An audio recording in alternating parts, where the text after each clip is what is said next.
Well, good morning, good evening, good afternoon, wherever you're joining us from around the world. Welcome back to Creation Conversations. We've already got people watching, so welcome, welcome, welcome. It's great to see you here again, as I'm still on the road. So we've got a completely different place as to any time before that we're broadcasting from here in the UK. But we're joined by the full team. We've got John, Sam, Craig, and Diane. And Diane, you're still in the UK, and we'll come on to you in a minute because you helped us out earlier today with an event. But how are the Australians doing today? How are you doing, Craig? Yeah, really good. We survived the flooding down here. We've had lots of rain, but no, everything's going well down here. Good stuff, good stuff. John, how are you doing? Everybody. Well, we've had lots of rain forecast and not hardly had a drop. So we're the opposite of Craig, and lots of our friends are on the road and stuck at the moment.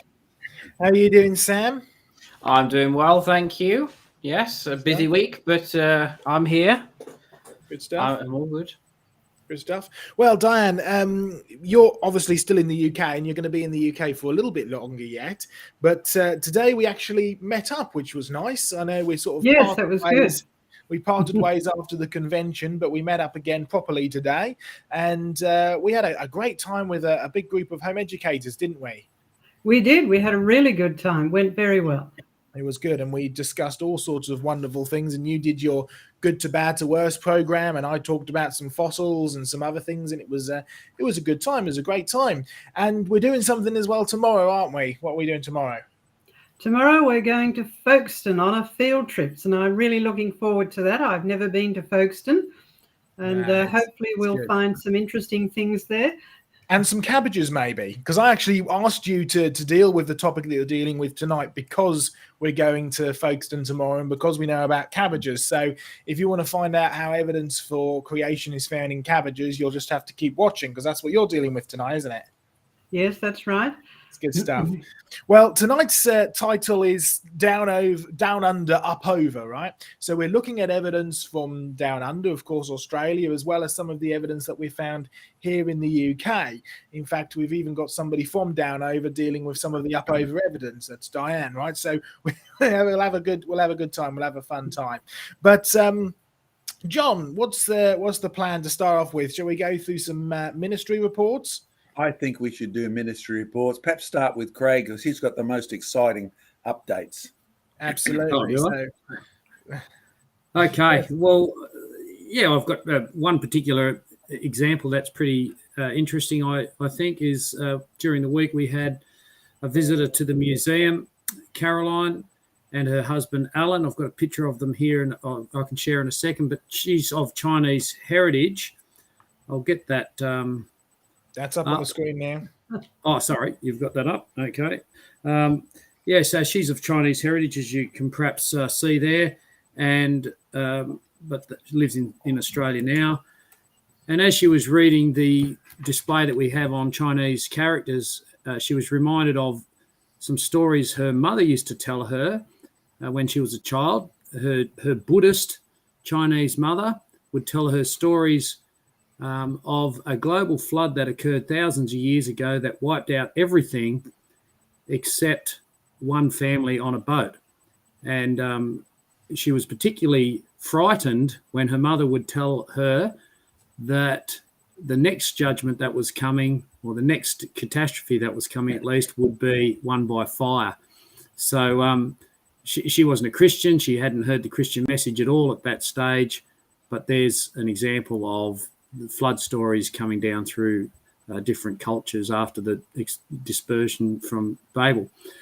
But the good news of it is really that Caroline's mother is now a Christian, and in her words, a full-on Christian that prays all the time and seems to have prayer answered and all. So, yeah, quite an exciting story for us to hear, and very encouraging. And Caroline also confirmed the accuracy of our display there, which was really good as well. It's great stuff. It's great to see museum displays get high praise. So that's wonderful. Yeah, and just one other thing I guess I could share is that last week we shared how we've sort of stepped out and got this new bacterial flagellum display from Canada. And we had a great donation towards that and getting it over here, because freight these days is not cheap. But we've had a great donation from some Tasmanian supporters to help us get it over here, which was really encouraging as well. Fantastic. Praise the Lord. And yes, we really do rely on your support of worldwide ministry, whether it's in Australia, whether it's in the States, whether it's here in the UK.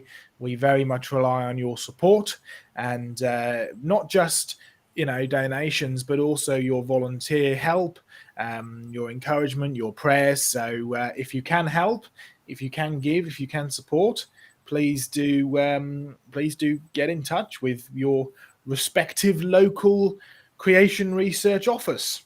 There we are. John, how about you? What have you been up to? Okay, if you want to put me on full screen, that'll work well there. And good morning to everybody, including you fellow Australians who are up, because I know some of you get up just to watch Diane and Sam and Joe and Craig and even me. Some good news for you. We've got a camp coming up in about 3 weeks. So if you're in Oz and you're in New South Wales, you might want to join us, because Australia is such a big place. You can't just rush down to the coast to find a fossil camp like they can in England. Joe, when he was in Australia, was amazed that the road from Melbourne to Sydney was just one highway, basically, and almost as long as England was. So anyway, when you're in Australia, if you're interested in more details on what we're doing, the camp deals with waking up to woke. All the issues, homosexuality, gender education, all of those things that are really an attack on God's word from the beginning right through to the end. So that's coming up shortly. Get in touch with our Aussie office at info@creationresearch.net if you're interested at all. Okay, now we've got a couple of things coming up. Let me give you some background. We have been promoting the newest, expanded, updated edition of Tights, Mites and Fossil Fights. Yes, that's Joe up in the corner, and that's Diane down in this corner. Not too much of a portrait of Diane, but you might recognize her thumbprint or something like that. You will enjoy that new book. It's only available in Australia at the moment. It's updated, it's upgraded, it's expanded, and it's a fabulous book. At the same time, Joe was telling me he's still got copies of our Christmas novel written for kids. Yes, written in terms of the cartoons and all of that. And based on that interesting thought, I'm sure came from the Lord, as I was driving home from Jurassic Ark one day, and I thought, Christmas star. And then it occurred to me, why do we think only 3 wise men saw it? Not just questioning whether there's 3 or more, but what about the other people? Did they see it? What did they think of? And particularly it follows the story of a little boy who was fascinated by stars, because in those days they used stars as a calendar to plant their crops. Yes, even in Israel. So if you want a great story for kids at Christmas, remember you can get it in England, you can get it in Australia, and you can get it off our website. And please, if you are using our website to buy things, please tell us that it's actually working, because we've had 3 weeks unknown to us. We didn't get any orders at all. And then we discovered there was a big glitch out there with PayPal and things like that. So let us know that it's working. In fact, order a book for sure. That'll let us know that it's working, or better still, make a donation. We make a good profit on donations, praise the Lord, and it helps us deal with things. Okay, Joe, can you put my PowerPoint up for the first part? Here, I just want to show people some of the things that are going on. Okay, so there we are. You can see we're doing with what's happening down under. Yes, a play on the word app. It's amazing what we can do with English, or whatever app used to be. Now, let's get this going, Joe. So remind me, the amateur guy who needs to get this going, how do I get my PowerPoint going again? Right down to the bottom of your screen, John, and you'll see the little orange P for PowerPoint. Hover over that, and it'll bring up your slides. Click on your full screen slideshow, and start clicking across. That show? Is that moved on, Joe? It hasn't moved on, no. You just might need to click on the PowerPoint itself and then click left and right. Well, I've done that. Now we've messed up again. Give somebody else a chance, Joe. And Sam, tell me what on earth I'm doing that's wrong. Just try, John, going. Can you see a bar across the bottom of the screen? where you have like your time and the little Yeah. icons. You got that? Okay. Go to the orange PowerPoint. Yeah, now that's the bit that's actually missing on mine.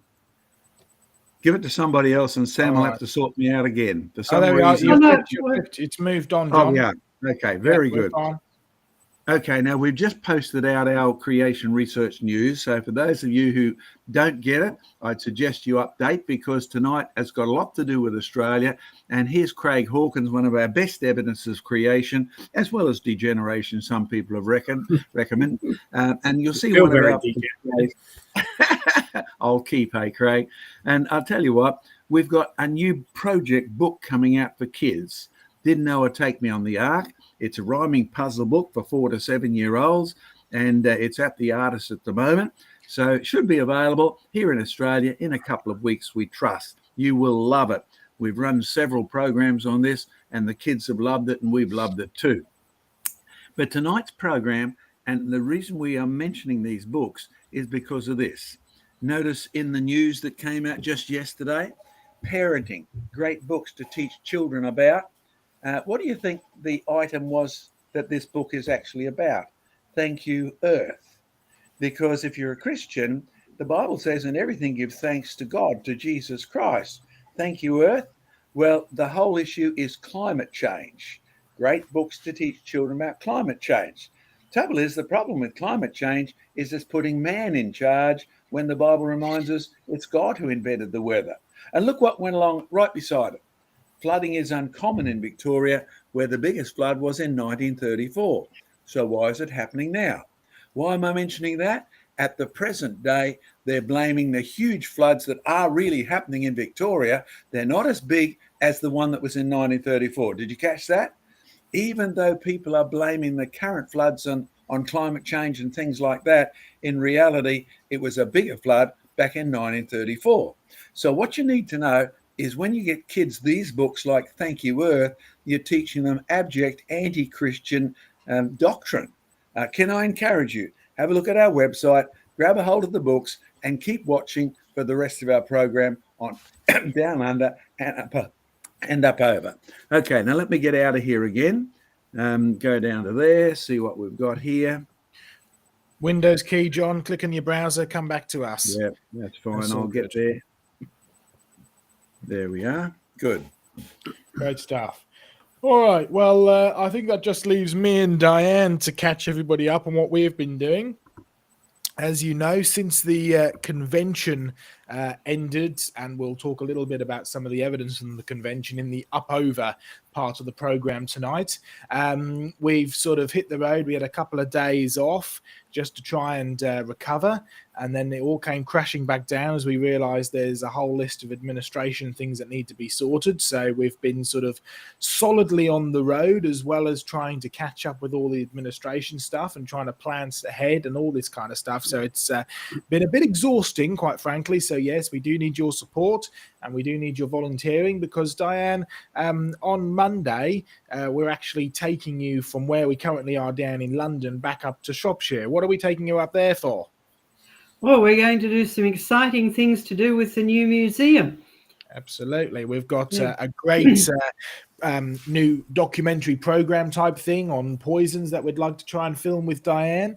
We've already filmed a little bit of that already. We've got to organise and sort out the museum. We've got to try and get it set up and ready for the open day. And of course, we want to get it open so you people can start coming and seeing it as soon as possible. But if you want a sneak peek both before and after the open day, then you couldn't do better than to come and volunteer with us. So if you're here in the UK, it would be great to see you come and help, both prepare for the open day and get stuff opened up and sorted out and organised, and you get to do some real research as well, and you get to come and handle and explore real artifacts, which would be absolutely wonderful, stuff that you just don't get to do in most museums, but we rely on your help to be able to do this research and do this work. So it'd be great to have you come and help us. And of course, Diane will be there helping us with some of the cataloguing and organising and sorting and everything else as well. So we're very much looking forward to that. And we're even going to do some more sort of tours through the museum, talking about evidence and stuff, aren't we? Yes, that will be good. We've got some wonderful artifacts and fossils to show people. It'll be pretty spectacular, I think, and I'm very much looking forward to doing it with you. So do come along to that if you can. And if you're in the area, we have, of course, got our Folkestone Beach field trip coming up. Some pretty exciting fossils from there, some great plant fossils, even fossil thorns have been from there before. Beautiful ammonites and all sorts of great stuff. So it's well worth the trip. So there's the contact information if you want to book, or you can contact us, Creation Research. It's happening tomorrow. So you haven't got long to book. Just bring the money with you and email us at info@creationresearchuk.com. and we'll let you know where you need to go. But a reminder, if you're in the area, do come along to our Folkestone field trip tomorrow if you can. Well, that's about us in terms of what we've been doing over the last little while. So why don't we dive into some of the evidence to begin with? Who do you think should go first, John? Shall we start up over or down under? Let's start up over. Start up over. Diane, why don't you give us our first sort of topic for this evening? In fact, it actually has something to do with the Folkestone field trip that's going there tomorrow, because, of course, John took me there years back. John visited before me, and there were some pretty interesting things that we found on the cliffs there. So, Diane, over to you. Yes, indeed. We did find some interesting things. And we found some cabbages. Well, I wasn't there, but I am reliably informed that you found some cabbages. Now, a lot of people would sort of turn up their noses at cabbages. And a lot of people would wonder, well, why on earth should we talk about cabbages in a creation program? Well, cabbages are very interesting because Richard Dawkins says that cabbages are a good example of evolution.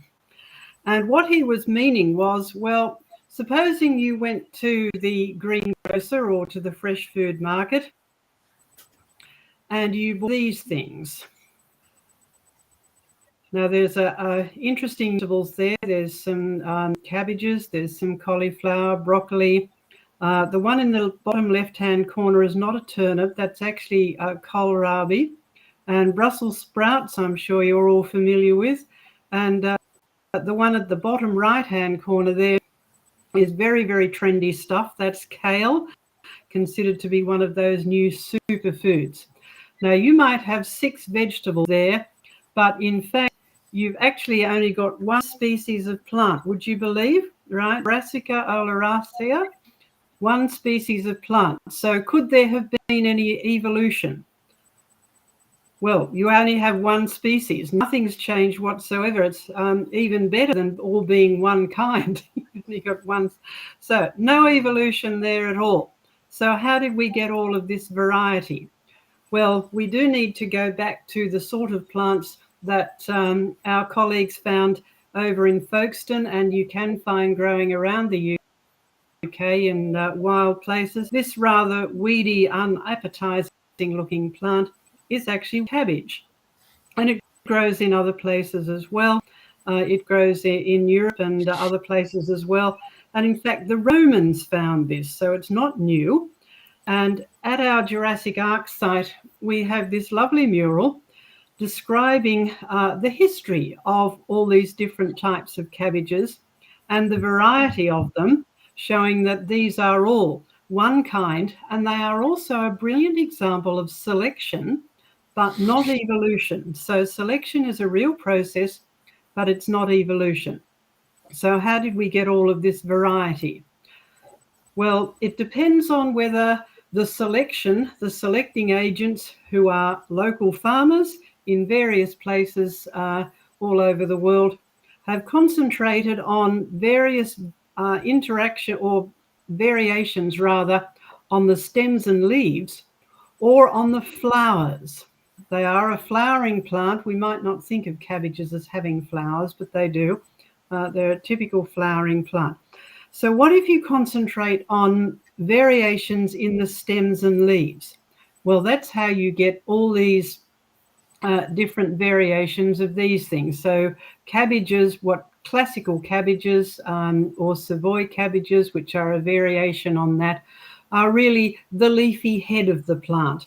And over the years, farmers have selected out the ones that have the biggest, thickest, most leafy head of the plant, and you end up with classical looking cabbages.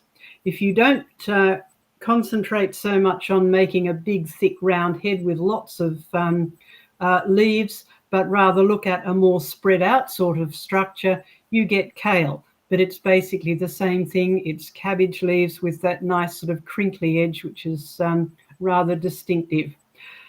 If you concentrate on the stems, where you've got a whole lot of little buds rather than on the leafy head, that's how you get Brussels sprouts. So on one stem, you'll get a whole lot of little clusters of leaves. And kohlrabi is interesting. That's the stem of the plant, which is expanded at the bottom. So that's not a root vegetable. That is actually the stem of the plant. So variations on leaves and stems, and you can get some quite extreme variations if you just keep on selecting for stronger and stronger characteristics. Now, if you really get carried away with the stems, you can get them to grow tall and strong, and you end up with what's called Jersey cabbage, or sometimes walking stick cabbage, because you can literally grow these and then cut them and dry them out, and they're quite strong. They're strong enough to be walking sticks. So amazing variation in cabbages.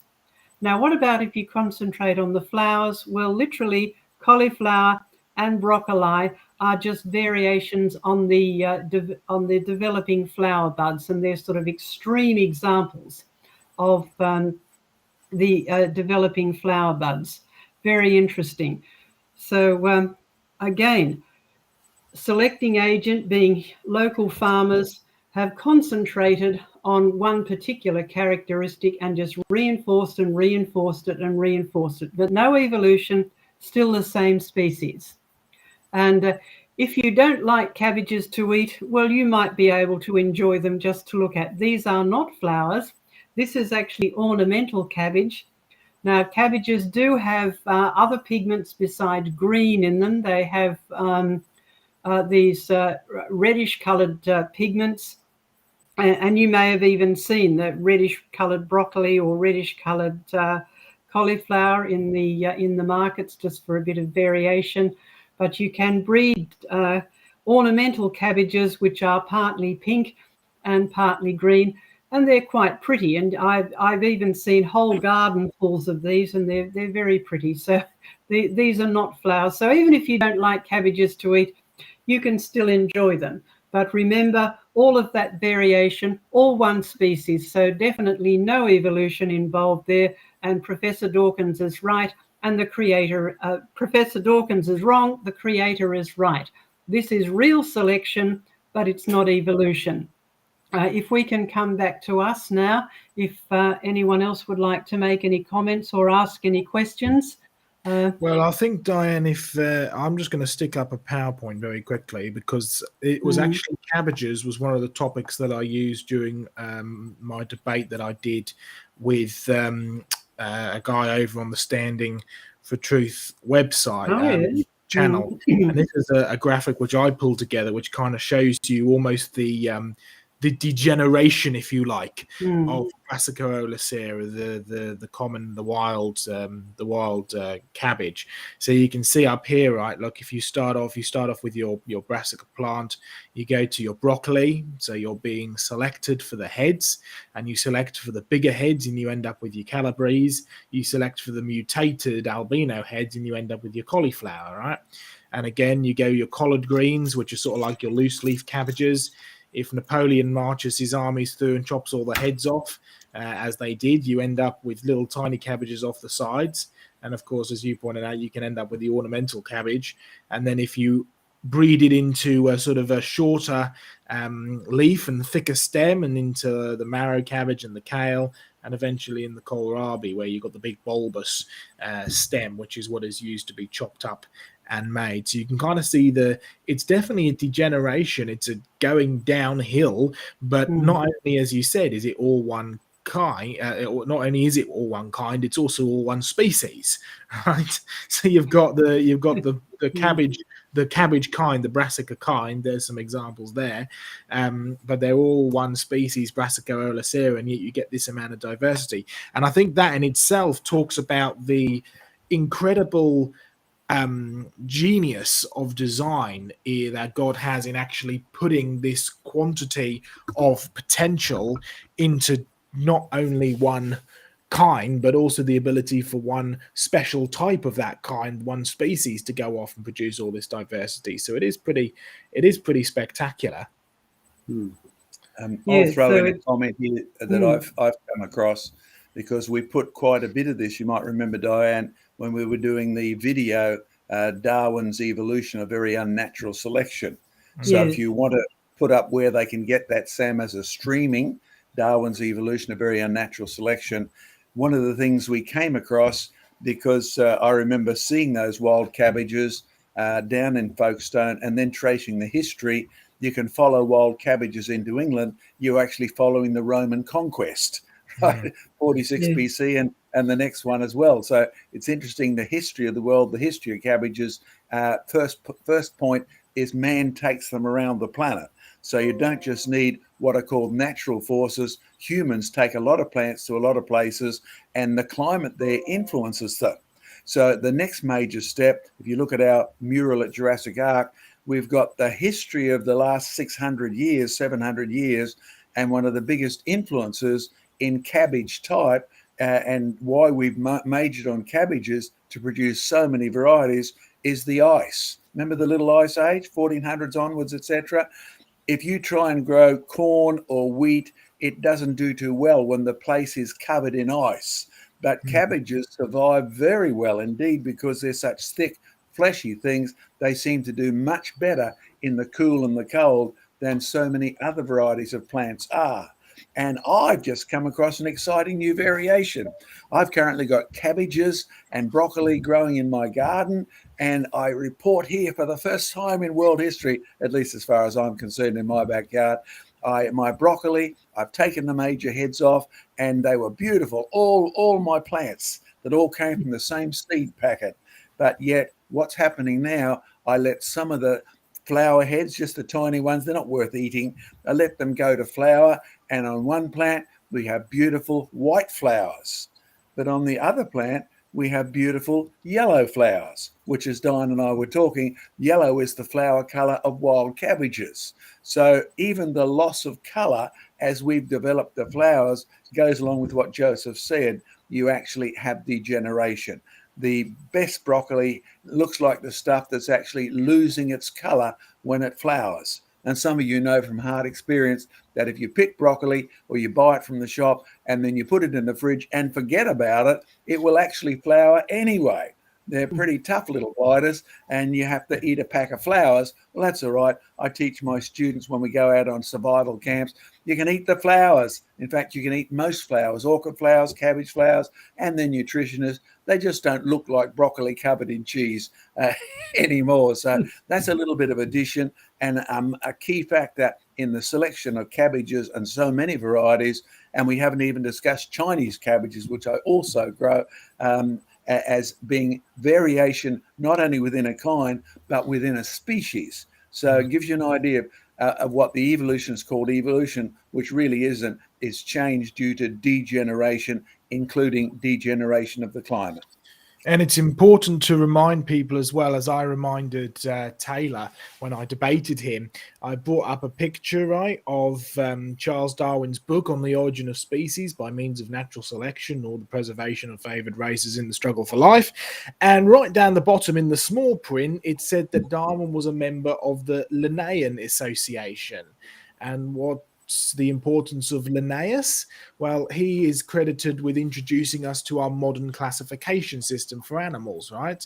And it's important to realize that he borrowed this classification system directly out of scripture, because our modern classification system uses a binomial form of classification, so two names, right?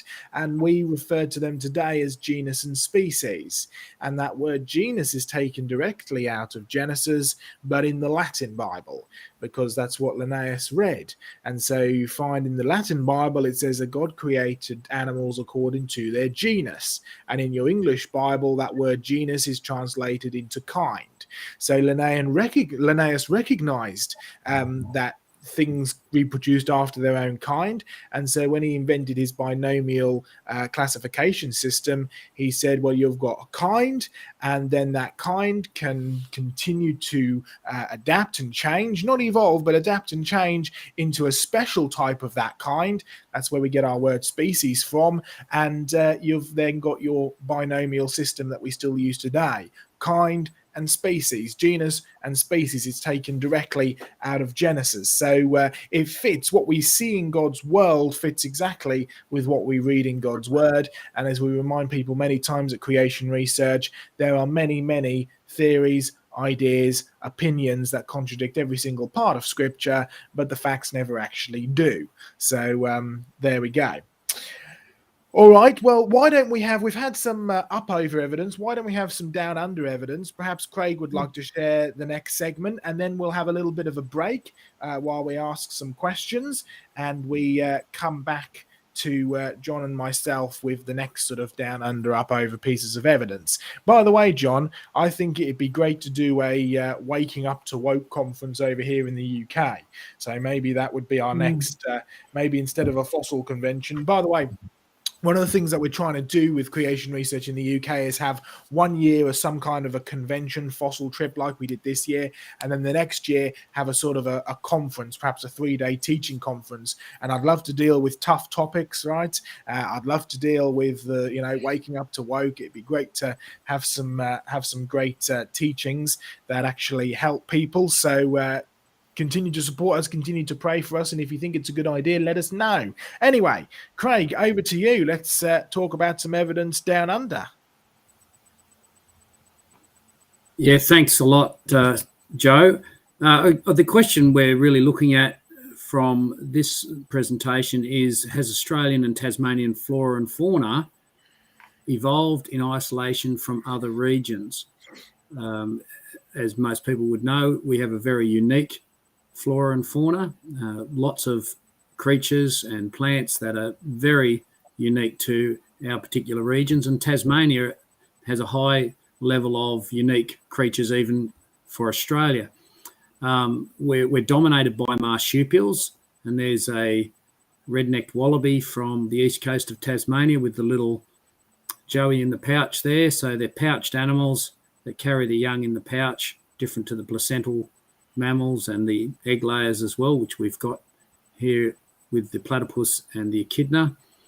But we've got this wide variety of marsupials. And one of the best known is the Tasmanian devil. I'll just better get to my slides, I guess. There we go. There's some cute little babies in a breeding program.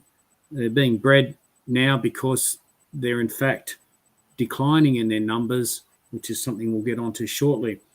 They're widely displayed in wildlife parks across Tasmania. They're about the size of a very large cat, probably a bit heavier than a large domestic cat, and they're the largest marsupial carnivore still in existence in the world.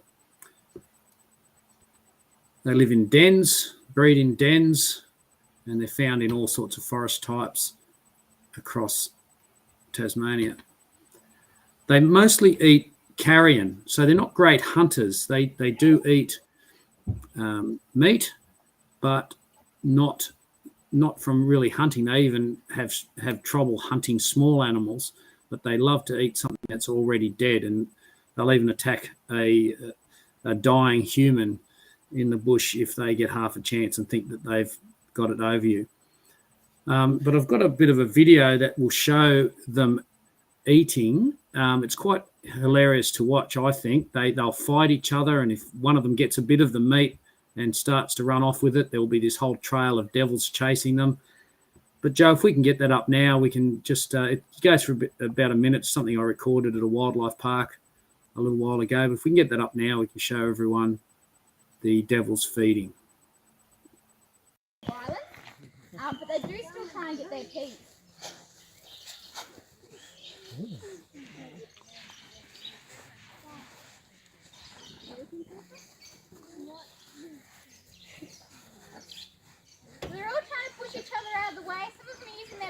push the other's heads out of the way so where they can sort of get a better view. They have these beautiful long whiskers which they use to actually sense the other devils. So as you can see, they're very concentrated on their meal in front of them. So use those whiskers like feelers to actually feel where the devils are, and they can move out of the way if they feel a door open so their legs don't get caught. Have any of you guys got a good hold? So as you can see, we have one little devil here that won't let go. Devils usually don't let go unless they have to, or unless, of course, another devil climbs on top of them and drags them right down. Do their jaws lock like some dogs? Their jaws nearly lock just like a saltwater crocodile. They're not letting go of that meal unless they have to, or unless it's to get more. So as you can hear, they're using a lot of chucking sounds just to sort of tell each. Okay, thanks, Joe. There's another little video there I've got of another a unique Tasmanian, is the tiger quoll or the spotted tail quoll. There's 4 quolls that obviously marsupials again, the pouched animals. And in Tasmania, the tiger quoll has the best population of anywhere left in Australia, or indeed the world. So if we can this is a very brief one, but you'll just get an idea of the animal. If we can get that one up and playing now. Thanks, Joe.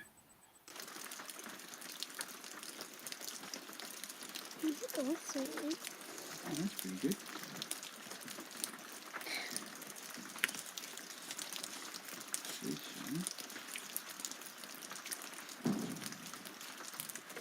Really good posse or something.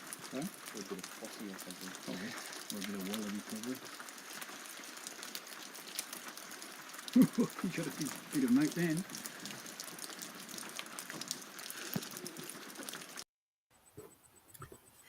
Yeah, thanks, Joe. So just to get back up onto the slides.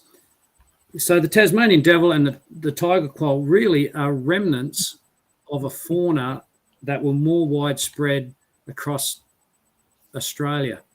And the quolls are still found in Australia. The eastern quoll isn't. The eastern quoll was known from mainland Australia up until about the 1980s. And now it's not thought to be still on the mainland, but it is reasonably common in Tasmania. There's a picture of a devil with some scratch marks on its back there from fighting for food, most likely one in the wild, I'm guessing. John took that one. But here's what's happening to the devil now. There's this terrible disease. So you can see there, it's horrible. Sorry to do that to you in Australia if you haven't had your breakfast yet, but there's Tasmanian devils with the facial tumour disease. And this has actually only really come in the last 20 years or so since I've been in Tasmania. It wasn't really known before then. It's something that's impacting them seriously, such that they've been listed now in Tasmania as endangered animals. There's still, reasonable populations out there, but there's a lot of concerns about their decline. The quolls and other marsupials in Australia have also deteriorated over the years by various diseases coming in. In fact, the quolls were known to have been impacted about 100 years ago in the early 1900s by a disease that seemed to decimate them. And also again in the 1950s, the devils were known to have a disease in Tasmania of some sort. No one really knows what sort of disease it was, but they went through a rapid decline, recovered, but now they've got this additional disease. There's a present-day Tasmanian devil skull, and here's a fossil one from the mainland, from South Australia. They're also known in Victoria, so definitely were known from the mainland. But here's the comparison between the two. We've got the large mainland one in front and the current day Tasmanian one behind. So Tasmanian devils, without a doubt, have decreased in size. Is that evolution? Is that refining? Or is it, in fact, evidence that the world has declined, their food sources have declined, and they're degenerating? Oh, sorry, I've got to get off that one if we can. I forgot to delete that. Joe, Just keep clicking across. Just go to the next slide. Yeah, it wasn't allowing me to do that. I'll just see if I can get past it.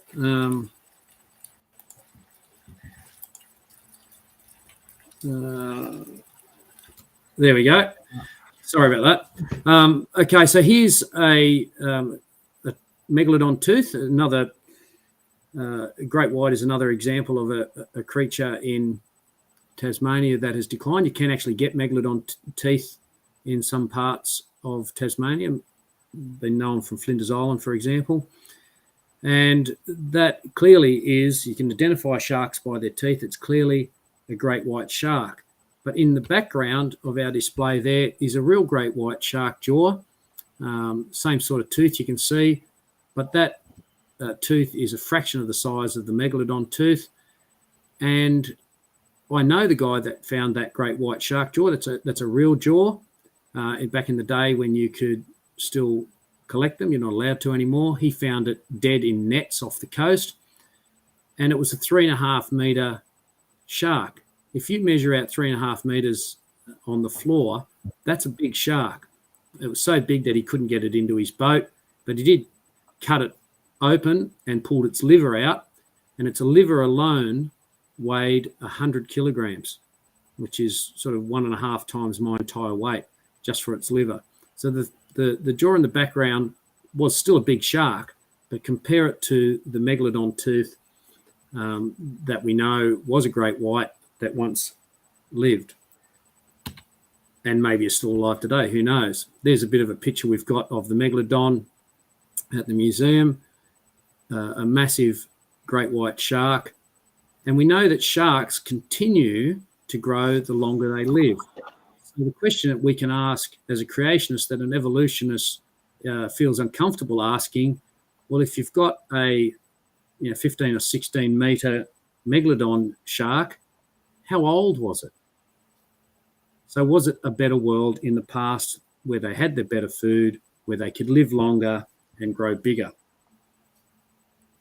So all of these things are example of change. The devils have got smaller, they've got sicker, as have the quolls, but it's no help to evolution, because this is evolution. It's saying things are getting better and more evolved, superior. So change isn't indeed what we see in nature that's like this from molecules. We never see molecules forming life and life then forming more complex organisms, but rather the Christian perspective, which is the complete opposite really in direction, where we've had a created perfection, we've had a God that's made a good world, a great God that's made a good world. Mankind has sinned, and it's been downhill ever since. That's degeneration, that's devolution, and the evidence in Tasmania and indeed Australia is not one of special evolution in a remote climate that's deteriorated as well. It's gone drier and drier. It's well known that it's become drier. It's not evolving in that. It's actually devolving, and we've just got the creatures left that have survived that period to this point. That the Bible is indeed accurate from the very beginning. God made everything good. It's been downhill ever since. There's no evidence that Tasmanian wildlife has evolved from anything. It's a devolving remnant from a fallen world. And once widespread creatures, as we've just seen, are shrinking in their ranges, getting diseases, and becoming rarer. So that's it for me, Joe. I'll get back on my screen. Great stuff. Thank you very much, Craig. Sounds good. Well, there we are. There's our first two evidence pieces, down, under, up, over. Sam, how are we looking in the chat box today? How are the chatsters doing over there? The chatsters are doing well. Already had a few and the like. Already had a few come in. We've had Doki Doki coming in with 99 US centaroos with 100 underlined twice. Okay. I read that as Um, 100 underlined mice at first, and I think that I think I'd rather see that. yeah. Right. Okay. In terms of questions, this one comes in from Shogiwa. Why does broccoli taste good, but cauliflower tastes horrible?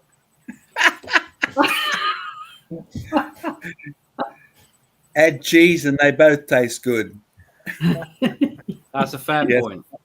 I've got to admit that I would have agreed when I was younger, and of course, if you're younger than me, you may still be afflicted with this problem. I suspect that the taste of vegetables actually in your mind changes as you grow older, because you can no longer taste some of the things that you tasted when you were a kid. When you eat the food as a kid, some tastes actually that they've almost expanded in your mind as to what you think. Your nasal cavities work better. As you get older, the things you used to hate, e.g., mushrooms, cauliflower, etc., they tame down, and to you, they then taste good, whether they got cheese on, white sauce, or don't. But if they are a problem to you, try white sauce, try white cheese. Even some people try barbecue sauce. I can't go for that myself. But in reality, I think it's the problem is in the human beings, not in the taste of the actual vegetable. Diane, you got any comments on that? Yes, sadly, that is true. As you grow older, you do lose some of your taste receptors and your smell receptors. So the flavor of food is actually a complex mixture of senses. It's taste, its smell, its texture, what the nutritionists actually call mouth feel, and that is the official technical term. So it's a mixture of all those things. It's also temperature. So all of those things contribute to taste. And sadly, as we grow older, we lose some of those, or they degenerate a bit. So the mix, the how we appreciate or perceive the mix does change. So I can certainly attest to that in my life. Things that I didn't like as a child, I now think are really tasty. And I would have asked the question the other way around. I actually like both broccoli and cauliflower, but I learned to like cauliflower first. In fact, I can remember eating cauliflower as a child and thinking it was quite good, particularly if it had cheese put on top. Yeah, Broccoli, white sauce. I was a bit sort of uneven about, but now I love both of them, with or without cheese. In fact, I can go one step further when it comes to certainly broccoli and cauliflower. I actually prefer the steamed stem more than I do the flower head. So we all have our own weird and wonderful tastes, but it's true. When I was younger, I was not particularly keen on the broccoli. I loved cauliflower, wasn't keen on broccoli, and now I can't get enough of either of them. So but then I did used to get fed them raw when I was younger. In salads and stuff, and that may be why I wasn't particularly keen on them. But there That's we go. abuse. Give you the role of perception in this. My mum used to love the little cabbages you get on the stems, courtesy of Napoleon. And I've tested this. When you actually take a cabbage, because I grow a lot of them, and you chop the big head off and eat that, sometimes I've left the stems in the ground, and beyond a shadow of a doubt, they'll start growing tiny little cabbages all around the stem.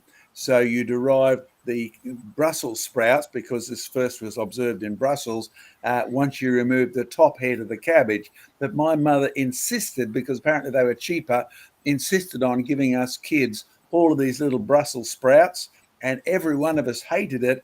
And my mum finally gave up after my sister was forced to eat the Brussels sprouts, and they ended up all over the table in yellow slime. And Mum said, never again. I mean, my sister just sicked up Brussels sprouts all over the table. So there is a perception thing here as well. But now I quite like Brussels sprouts, particularly in white sauce or cheese sauce. And that's probably an ad for the dairy community as well. Well, I actually find with Brussels sprouts, John, that they if you try them raw, they're actually sweeter than raw cabbage. with your coleslaws and stuff like that. So I actually find that Brussels sprouts make a really nice sort of, slice them thinly, eat them raw in like a salad or whatever with some dressing and whatnot. They're actually pretty tasty. So there we Is this go. the Creation Research cooking show? This Is is it? the cooking show. Yeah, Yeah, yeah. I was this going to is the say, new Creation program. Research giving you the important answers on broccoli or cauliflower. I better leave now because you don't want me cooking for you. This is a new program we've discovered. Isn't it wonderful what creation touches on? We better move on, Sam, quickly. Yes. Otherwise, we'll go down a whole rabbit trail of different food types. Right. Okay. That's the only one that I found that is relevant to what we've sort of discussed so far. I have a question here from Doki Doki, who has said the secular world believes that the horay bat, I believe I'm saying that right, I hope so, made it to Hawaii on its own before man got there. Why? What do you think about a bat crossing 2,000 miles of ocean? Diane, any thoughts? What's it called? The hoary bat. All right. Yeah. Well, hoary means grey, so I presume it means it's some sort of grey bat. We do know that some animals can survive what's called rafting on great big mats of vegetation. Now, this is described for reptiles. I've not heard of it being described for mammals. Bats can fly quite long distances. Not sure about 2,000 miles of ocean. That does seem a bit far. So I'd say it probably was a mixture of rafting, in other words, being caught up on a mat of vegetation. The other thing is they could have been caught up by a storm and transported that way. Diane, do we have any articles on lizards, particularly travelling over oceans, land animals travelling on rafts? Do we have any on the fact file or on the Q&A? We certainly do on reptiles and insects. So if you, I particularly remember raft riding iguanas, just off the top of my head. But if you look that up on the fact file, you probably find some other examples as well. I don't know the different. Sorry. I was just going to say what. Go ahead, Craig. Oh, okay. Oh, well, there is another option, and that's we know that the sea levels have dropped dramatically in the past, quite substantially. And I don't know the underwater geography between mainland America and Hawaii, but I just wonder if there were potentially more island hopping stages between the mainland and Hawaii where bats can easily fly. We know bats came to Australia, one of the few placental mammals actually that came to Australia by flying themselves. So that's why they're here, really. So I just wonder whether they made the steps. And they've also made it to New Zealand. The other thing I would like to know, what is the evidence that the secular world have that these things are the bats arrived there before human beings? That would be interesting. I'll just take your comment, Craig, because if you look at the sea levels around Australia and you then draw a map, and this is easy for anybody to do at the moment because of the climate change gurus insisting that sea level is going to keep rising and rising due to climate change. They therefore have many websites where you can access what was the sea level like 100 years ago, 200 years ago, in the last ice age, etc. Particularly if you go back to the ice ages, you will find that the sea level dropped enormously off the coast of Australia. We've got beaches 100 metres, 200 metres almost under the current sea level.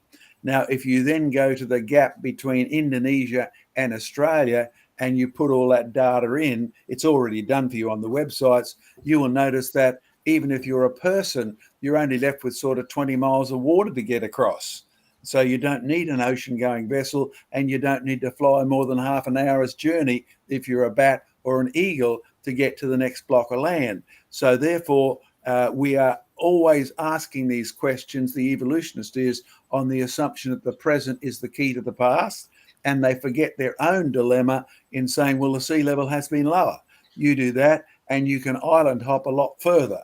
In fact, at the present time, the biggest issue confronting the Kiwis, those people live on the East Island of Australia. And yes, you'll find constitutionally that's how it was originally described. You'll find they're worried about reptiles like our big snakes finally arriving in New Zealand by ocean travel. And it's already happened, but they were dead when they got there. Praise God, say the Kiwis. But it's a possibility for animals to get from even Australia across to New Zealand quite a large distance by being on a log, being on a raft, or even being washing there. If you're a snake, snakes can swim moderately. A good hurricane behind you, good tornado behind you will get you there fairly quickly. So I think all of the thoughts that have been suggested are viable, more or less, in getting hoary bats to Hawaii. I just did a quick.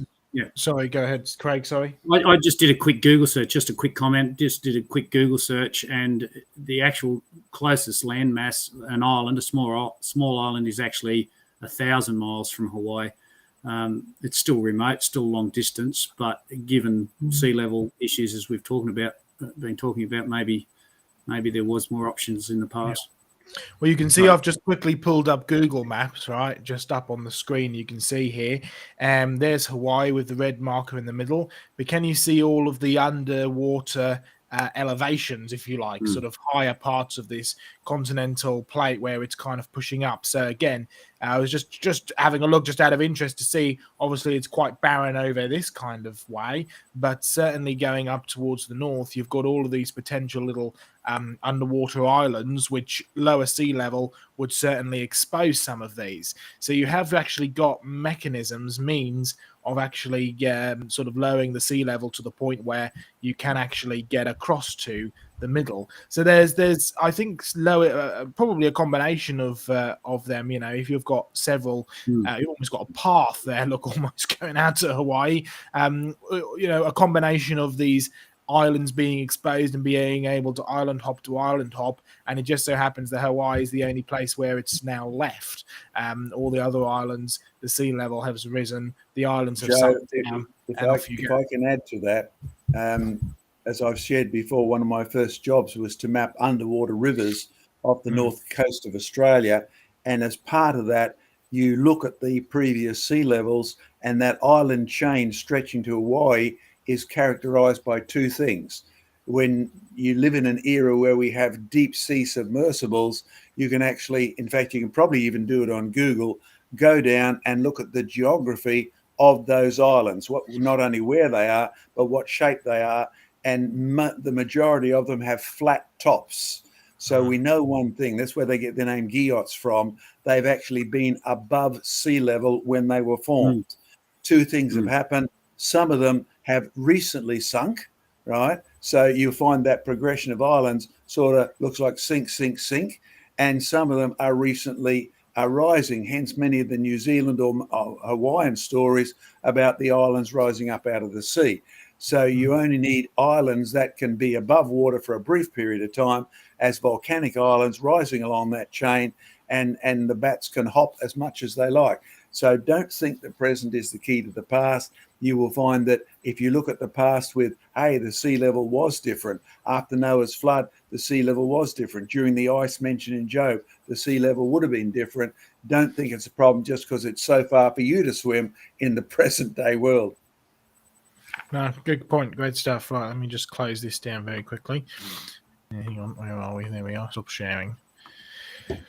Good stuff. All right, let's have one more question, Sam, if we can, before we move on to the next section, and then we'll hand over to John for his Down Under evidence. Okay, so we've also had a super sticker come in from Doki Doki for 5 US Buckaroos, a character holding their head in the hand saying, incredible. But yeah, we've got another question here. This one comes in from Ravi. Good to see you, Ravi. Question: how does a young Earth creationist perspective account for the fact that starlight is arriving at Earth from longer than 6,000 light years away? Diane, we have quite a bit on this on the website, correct? We do. We have some things on both the fact file and on the Ask site. That's askjohnmackay.com, that website. People have written to us about the Big Bang Theory, but particularly speed of light, which is very interesting. There's interesting research on the speed of light, and there are even some secular scientists who will admit the speed of light is not, even though it's proclaimed to be, there is evidence that it was faster in the past. And so you can find that on both the Ask site and in the fact file. Just look up speed of light, and that will make quite a difference to how long it would take starlight to arrive from someplace in outer space to the Earth. I'll throw in one other thing which really stymies your current physics, which is all based on Charles Lyell's present is the key to the past, which was designed to remove Moses from science. Never forget that. We can come back to the rest of the question at the end, because this is not really related to our topic at the moment, but the principle is, when you look at your biblical position, it says, in the beginning, God created the heavens and the earth, and there's no reference to a sun. There's no reference to a sun or a moon or a star until the fourth day. Okay, so the earth was here before the sun, but the earth was here on the same day the light was made. So here is the anomaly. In the present day world, the physicist assumes the light got there only after the star sort of began to coalesce from the hydrogen or whatever else made it, and then it gave off light. So the star is there before the light. In the biblical position, the light is there before the star. So you can do all the measurements you like and reach an answer, but your answer will depend on what you assume about what was there first, the hydrogen, the star, then the light, or the world being made, the heavens and the earth, and the light 3 days at least before the sun, moon, and the stars. You will get different answers, but not because you're using different maths, but you're using a totally different starting point. And here is your choice, Ravi. You have to choose, do I believe the words of the God who was there, who was willing to die on a cross for you and for me, or do I believe the words of Charles Lyell, Charles Darwin, all the current day humanist astronomers who wouldn't die for one bit of you at all? So we can come back to that later. But Diane, again, give us a reference to where they can go and find more information on that. Fact file, and on the Ask John Mackay site, do keyword search for speed of light. Okay, Joseph, I'm going to make a recommendation, because I've got quite a moderately long bit on animals down under, etc. Craig's just been on. If you want to do your section next, then we'll come back to me. Sure, yeah, I think that sounds like a good idea. So we'll do my bit's not too long, it's fairly short, and then we'll dive into the Down Under evidence. This is more of a reminder about some of the stuff that we've done more recently. We had our big convention a couple of weeks ago, and it was a great time. There you can see the famous blue lias, the Jurassic lias, behind where you see me with the big megaphone. We're actually looking at some rather interesting fossils down there. I'll show you what they are in a minute. But you can see you've got the layers and layers of, well, that's what lias is named after, really, layers and layers. You've got the layers and layers of shale, which is the dark stone. You've got the thick layer of limestone, then you've got more shale, then you've got more limestone, and you've got layers upon layers upon layers. And then if you have a look down on the floor where you can see us walking over, there's actually a layer of this limestone which extends out at beach level, at sea level. And this is what's known as the ammonite pavement. Now, I went there years ago, and that ammonite pavement was absolutely covered in ammonites. Today, it's all sort of eroded and broken down, but there you go, that's what the sea does. If you actually go slightly further along the beach, you can find another exposure where you had all of those ammonites pushed together. So great evidence, and I'd encourage everybody to come on a field trip with us and actually explore and find out the real evidence for yourself. Stuff like this. Oh, well, there's Dr. Diane Eager, and we found a rather spectacular fossil. You can see some of the fossil Araucaria, the southern pine, that's buried in that limestone there. So a couple of things. Number one, it's a living fossil. These rocks are supposedly 200 million years old or so, and yet in a supposed 200 million years, fossil pine trees, in fact, go even more specific, fossil southern conifers, Araucarias, have turned into Araucarias. In other words, they haven't changed in the slightest. But look at what they're buried next to. There's the big fossil pine tree on the right. On the left, just in front of Diane's fingers there, well, there's the beautiful preservation, but it's actually buried right next to one of those famous curly-whirly ammonites. Now, ammonites are deep-sea creatures.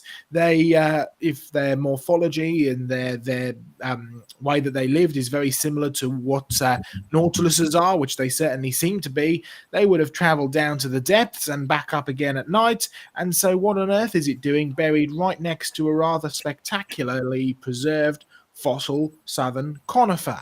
I mean, you can tell how long this stuff has been lying around for, because, well, it hasn't been lying around for very long. Look how well preserved it is. There's no worm burrows, there's no tunneling in, there's no knocking around as it crashes around in water for months on end. This has been buried very, very quickly indeed. And it's been buried next to seashells.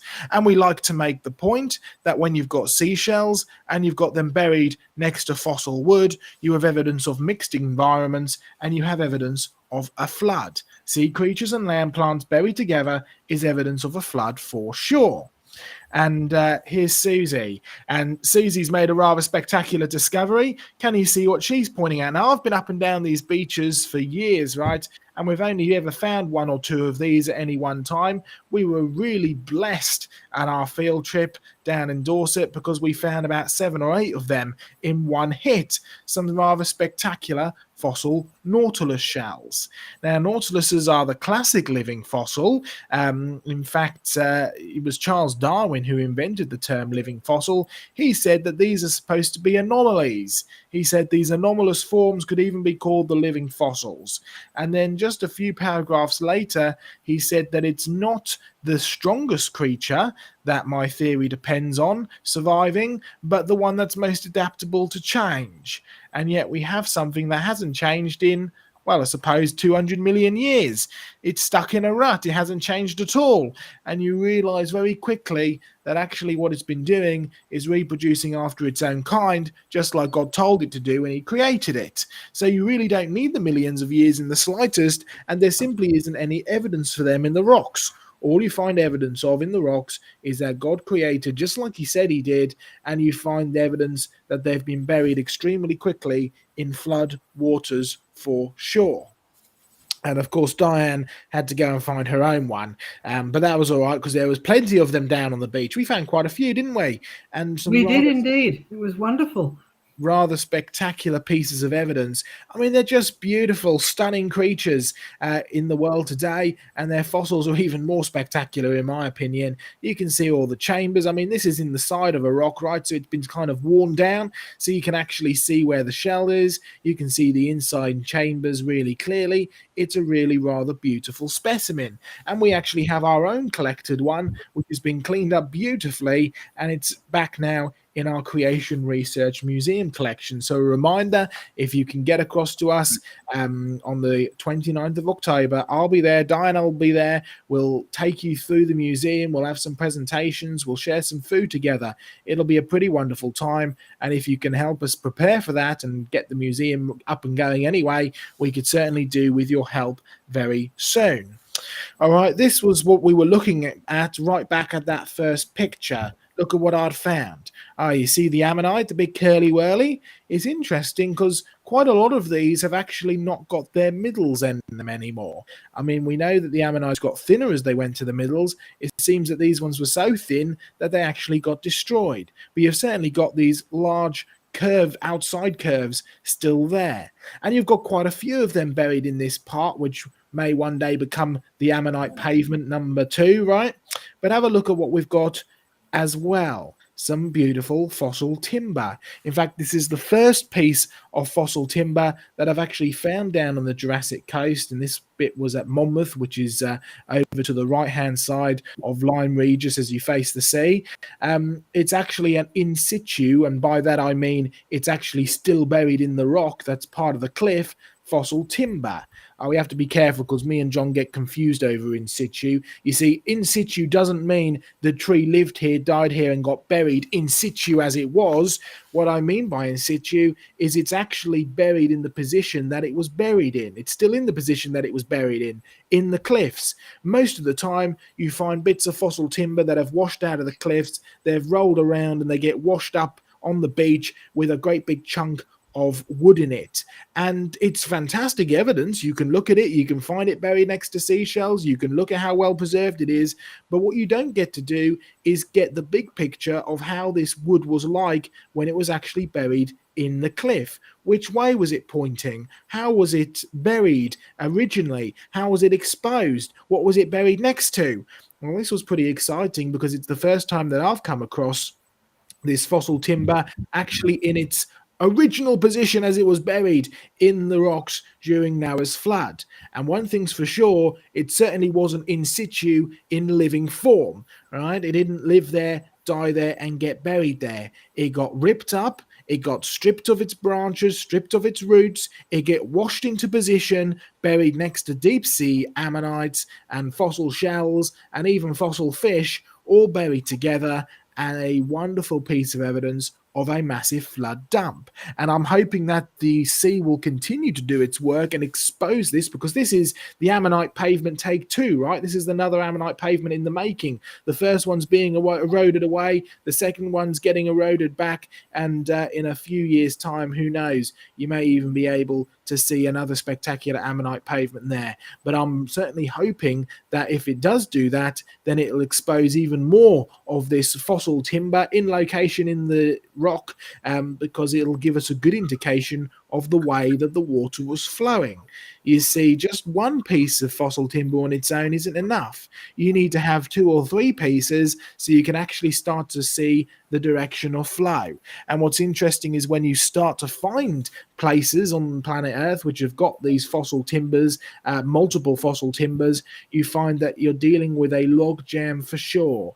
It's pointing in mostly the same direction. Once or twice you'll find anomalies, but that's to be expected in a log jam. You'll find the ends are abraded. You'll find they've had their branches stripped and their roots stripped. They're pointing in the same way, buried next to large boulders and deep sea creatures. You're definitely looking at evidence of a large, overwhelming flood. And these are the Jurassic rocks. And we like to remind people that it was Alexander von Humboldt who named Jurassic, and he was the king's geographer. He traveled all over the world, and he called them the Jurassic rocks after the rocks in the Jura Mountains. Nothing to do with millions of years, nothing to do with evolution, everything to do with where they were first studied and the fact that they were a worldwide deposit, just like the ones in the Jura Mountains. The rocks here are just like the ones in the Jura Mountains. The rocks there are just like the ones in the Jura Mountains. And so it makes a good point. These Jurassic rocks go all over the world. They've all been buried in water. They've all been buried catastrophically in a flood, because you see the trees and the ammonites, the deep sea creatures and the land plants buried together. Excellent evidence of a worldwide flood for sure. And here's some more of that fossil timber. This is in a famous place in the Isle of Portland, which is slightly further along towards the east of the Jurassic coast. And it's actually a giant polystrate tree that was dug up and re-erected, a bit like the Jurassic Ark trees that you've got, up on the top of one of the hills in Portland. This used to be a big stone quarry area where the stonemasons would come and collect the famous Portland stone, which was the favorite of Sir Christopher Wren, which, if you know anything about your English history, he was the one who designed things like St. Paul's Cathedral, and he used Portland stone with the wonderful fossils inside it. And they used to put these on display as a fossil garden for people to walk around many years ago. And now, of course, it's part of it's sort of part of a hotel area, but you can still come and see it. You can still come and explore. It still is pretty spectacular.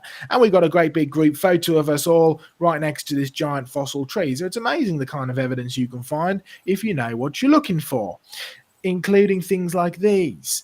This was in one of the museums that we visited. Can you see the beautiful curly-whirly ammonites? Can you see how they're all squashed up together? Yeah, these creatures didn't live, die, and get buried in one place. They've been washed into position for sure. Even though they're sea creatures, they've actually been drowned and actually crushed together. But look at what they're buried next to. Almost smashed up through them.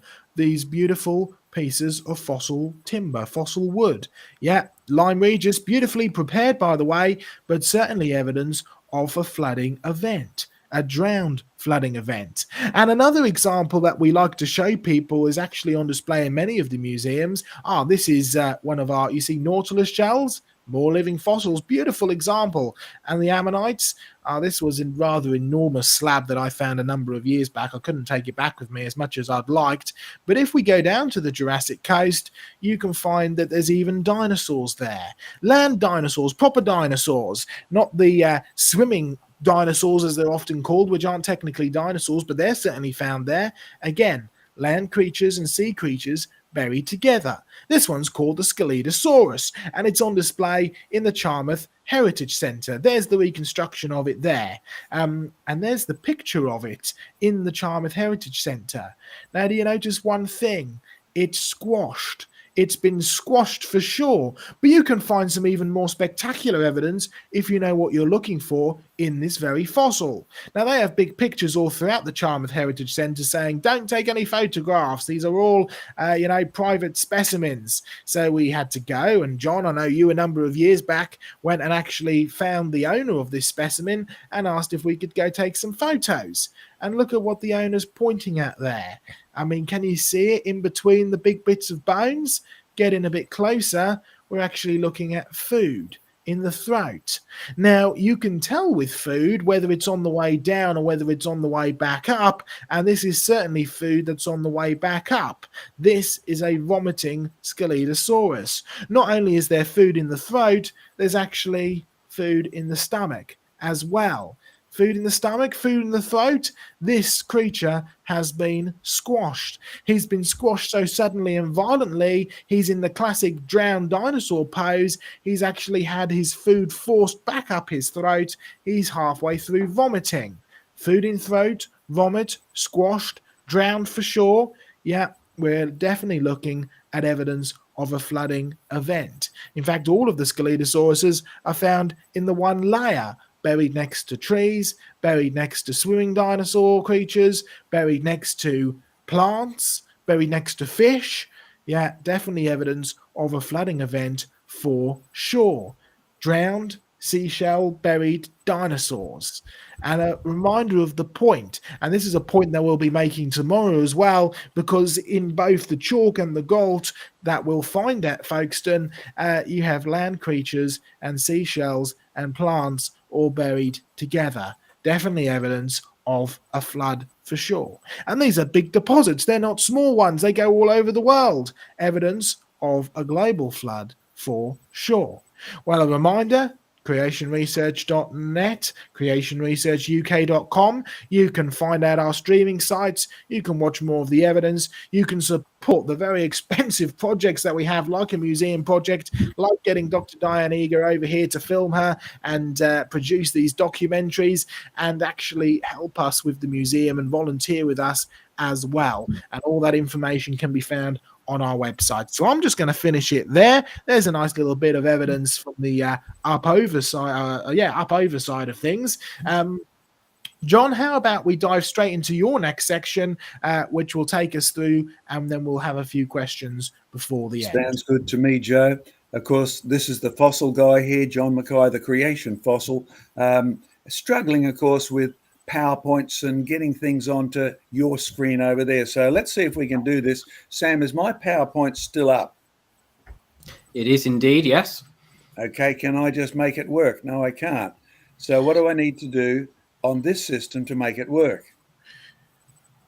So you'll need to go down to your bottom bar.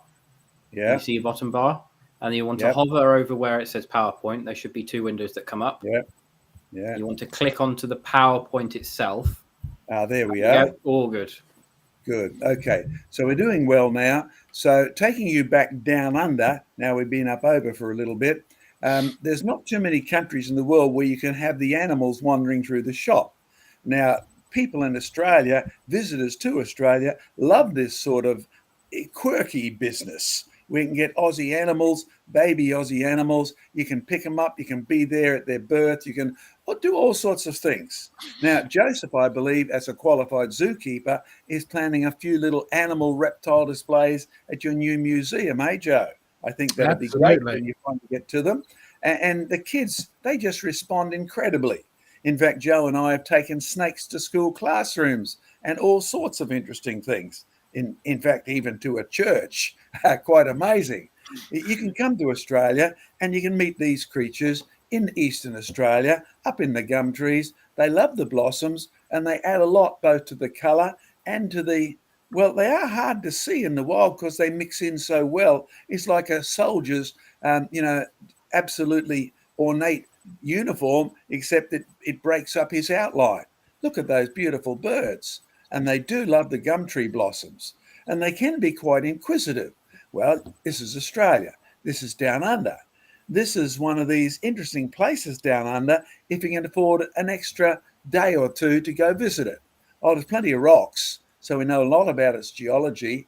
There's all sorts of interesting layers, including some modern sand deposits. And, well, there's one of our long-term photographers. So don't thank me for these pictures. This is John Bean and his wife, Glenn, long-term friends and supporters of the ministry. So many of our creatures, they specialize in animal creatures, are done by them. Thank you, including that one.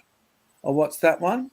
That's an extinct critter off the coast of Australia, the Lord Howe turtle. Notice it's a really horny turtle. Extinct, you might be glad about that. There's all sorts of interesting living and extinct creatures in the Australian zone. You know what that is? It's a koala. When was it? Well, a friend of mine took this picture a few years back. That's a couple of years ago now.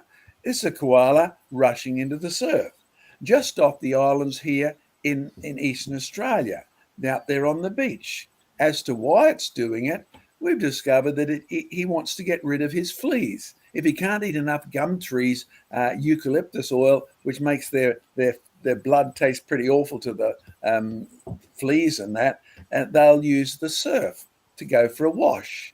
Now, I'll guarantee that's not in your textbook, but they do it. And they sleep a lot. Eucalyptus oil is the same cause. It makes them very sleepy. It makes them totally inactive for 18 hours a day, and they're pretty hard to wake up. And if you wake them up in the day, watch out for a bad temper. And of course, you can go to Southern Australia or Eastern Australia, even Western Australia, and meet our rather unique black swans, the ones that Captain Cook struggled with, because everyone knew swans were white. Well, that's all they were used to. But in Australia, they're black. But if Captain Cook had joined Charles Darwin and they'd travel around the world, you'd find that Aussie swans are actually black with a little bit of white and red.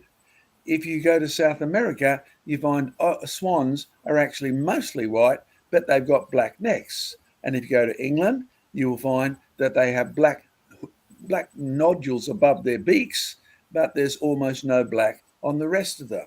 Now, these are used as examples of evolution, but they're not even as varied as cabbages. Keep that in mind.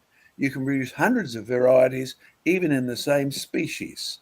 So most of what Darwin is talking about are not evidence of evolution, but variation, sometimes not even with its own kind, sometimes within its own species. Now, I've encouraged you over the years to try and get all of these differences in a perspective. And the perspective begins there. God made us. He made man in his image. We think because God thinks. We speak because God speaks. Male and female, we were created by God. We didn't happen by evolution. We didn't happen by ourselves. And last week, we reminded you that you therefore need to think the way Jesus thinks, because the Bible talks about a problem called sin. when Ravi and the others deal with why, what about this, what about that, mostly at the basis of our doubts, my doubts, Joseph's doubts, everybody's doubts, is the fact that we have a problem called sin that's very real. So we need to have the thinking power, the thinking picture that's in the mind of Jesus Christ, which you'll only get by humbling yourself and asking him for that. Okay, now, one of the ways we'll be doing this, I need to remind you here that last week we dealt with a few polystrates, particularly as I was preaching over the weekend down on the Gold Coast. And on the 27th, 28th, depending on whether you're in America or in Australia, we'll be dealing with this issue, the polystrate trees, the ones I've found over the years. And George's question that was sent in, what's inside them? Are they permineralized? Are they fossilized? Are they hollow? We'll cover them all. And we'll be dealing with the leaning ones and how they get to be like that. So if you want a great program, go to SFT, see when we'll be on, 26th, 27th of October, not too far away, and it'll be a great problem, a great program on creation and the flood and these fossil trees. And I would remind you, yes, thank you guys who've sent all sorts of weird and wonderful things in with your donation today. Send your donations in. The program needs your help. The research needs your help. You have questions? We will have a question time coming up at the end of this next one. Okay, down under, up over is our topic today. My turn is back down under. Here's some of those nice little wombats. Kids love them. Farmers hate them. They can dig huge holes. The bigger the wombat, the bigger the hole, the faster you fall down it. And of course, they are built like tanks. Most of you don't appreciate how heavy a wombat can get. And when you hit it, it leaves a distinct wombat-shaped impression in your car. Often you come off worse than it does. And of course, they have two front teeth, hence their name, Diprotodontus. Here's one of their fossil relatives. That's in our collection. The owner passed on to be with the Lord a little while ago, and he donated this to our Creation Museum. See on the left-hand side, two front teeth. There's a fossil wombat at the top and a present-day wombat down at the bottom. They used to be bigger, now they're smaller. They're cousins, the Diprotodonts. In fact, they're all Diprotodontia from kangaroos onwards. They used to be monsters. Now they're mostly midgets. The trend that Craig was talking about shows up. It shows up in your Bible, Genesis 1 to 11, remember? That's the history Craig was mentioning. Created perfection, a fall where sin came in, then Noah's flood, then massive climate change, all the way down to nations and tribes, which leave us with the puzzle, how did the Chinese know the world would end by fire, and down to us today. And we can talk about the record God has given us, which does include an end judgment by fire. It's not that. That's the popular belief system, but it's absolute 100% faith-based, blind faith-based. Dawkins' faith is blind. Christian faith is fact-based. It begins there. In the beginning, God created? No, we weren't there to see it. So by faith, you believe that. By faith, you believe that God created. But you see, he's told you there's plenty of evidence. That's what the book of Romans is about. The evidence is so clear, even you unbelievers can see it. Even you atheists understand it. And even you agnostics will be held accountable by God because of the evidence. There's a bit you need to know, because you could never conclude that just by watching the world today, where Putin and the Ukrainians are fighting each other to the death. Everything God made was very good, war not included. And then there's that bit. All things were made by and for Christ. So we're trying to look at Australian animals, koalas. They love the gum leaves. You can even make them get on the back of your dog. I've got heaps of koalas in my backyard. They're cute, but they got long claws and two thumbs on each hand. They're interesting. They're different. They're not found anywhere else. How come? They're in Australia. They certainly are great tourist attractions, and they are a very good way of raising money in Australia, provided you treat them with respect and you don't try and wake them up in the middle of their sleep. Everything that God made was very good. That's got to be your starting point. I don't apologize for that. That's what the biblical record says, and it's the record of the God who was there. And then he tells you, you can see the evidence and you'll be held accountable to him because of it. There's John Bean. Look at that cute little possum on his shoulder. There's a possum I found in my library storage shed.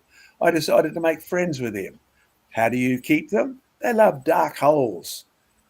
Sometimes they're very tiny. They love to eat sweet things. Look at these variety of possums that are in Australia. Oh, possums do exist elsewhere, and you find fossil possums in Canada. You find fossil platypus in Canada. You find fossil platypus in South America. Amazing. Oh, they like to eat sweet things.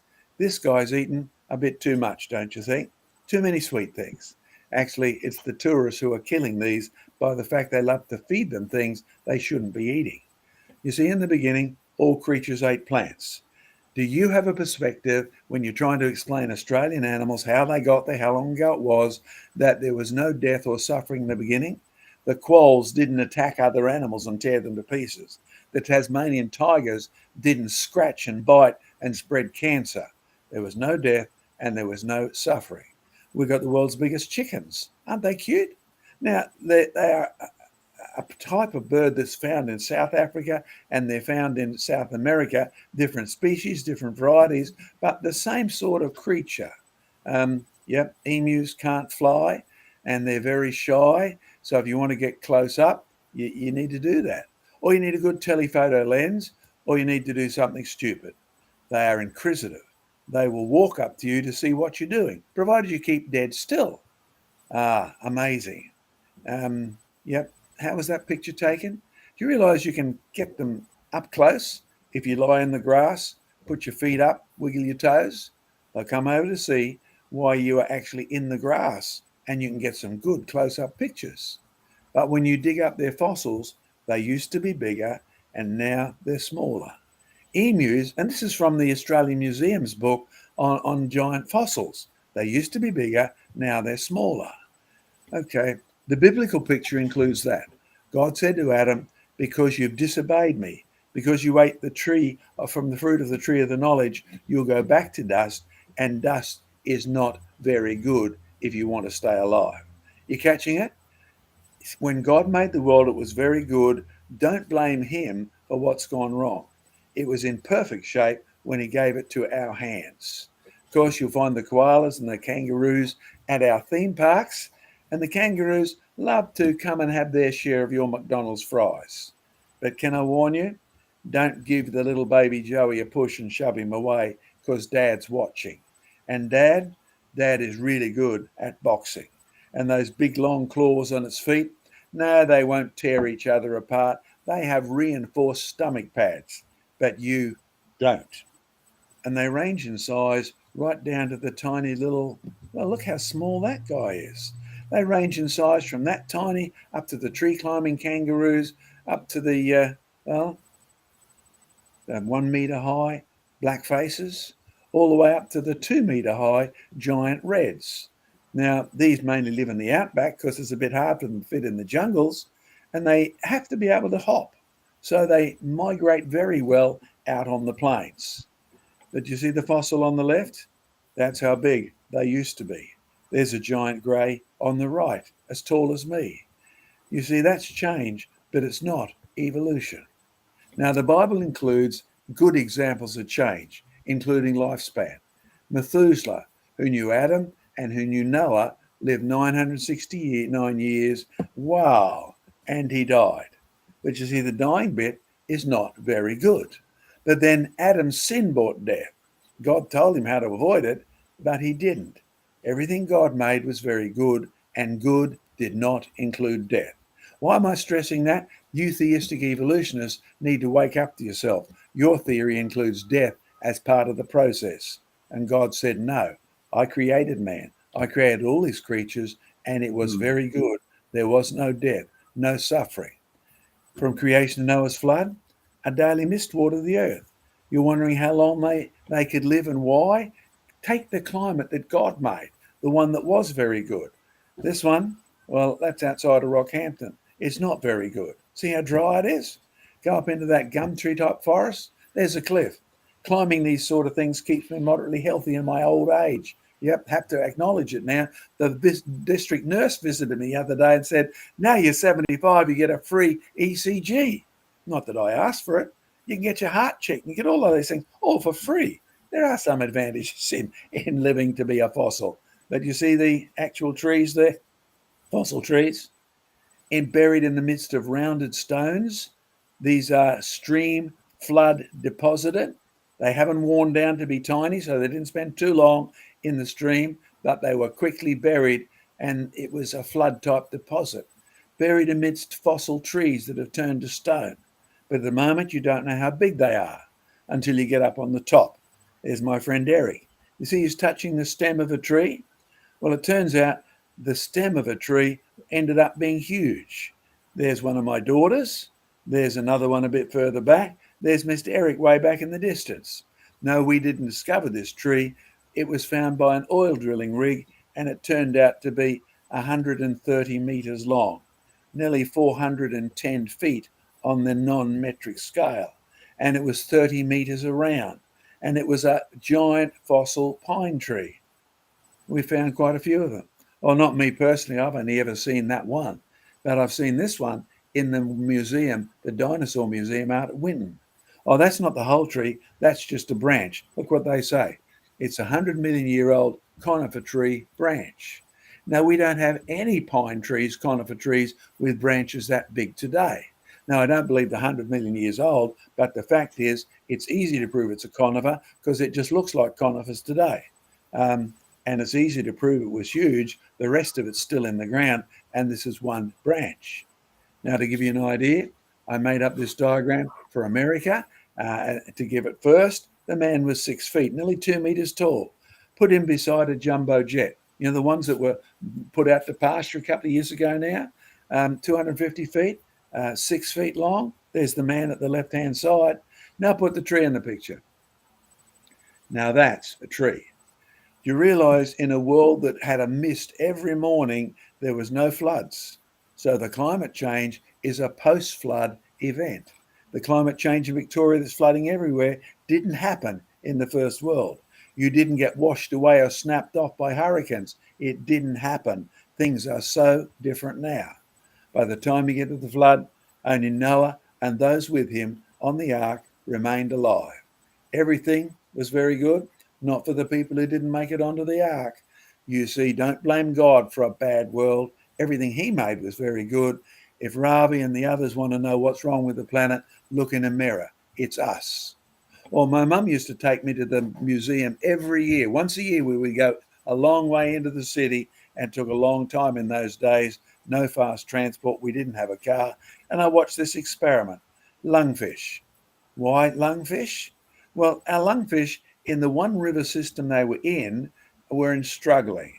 They'd built dams. We'd had lots of droughts. The lungfish were in trouble. So the scientists took them and they put them in growth ponds. And they were multiplying them in-house and then releasing them again. Well, the good news is that decent-sized lungfish and his descendants have survived very well, so the lungfish is no longer on the endangered system. He's not going to become extinct. Well, what's interesting is the lungfish, because he's had so many experiments done on him, we know a lot about him. We know that he never stops growing. He grows pretty fast in his immaturity.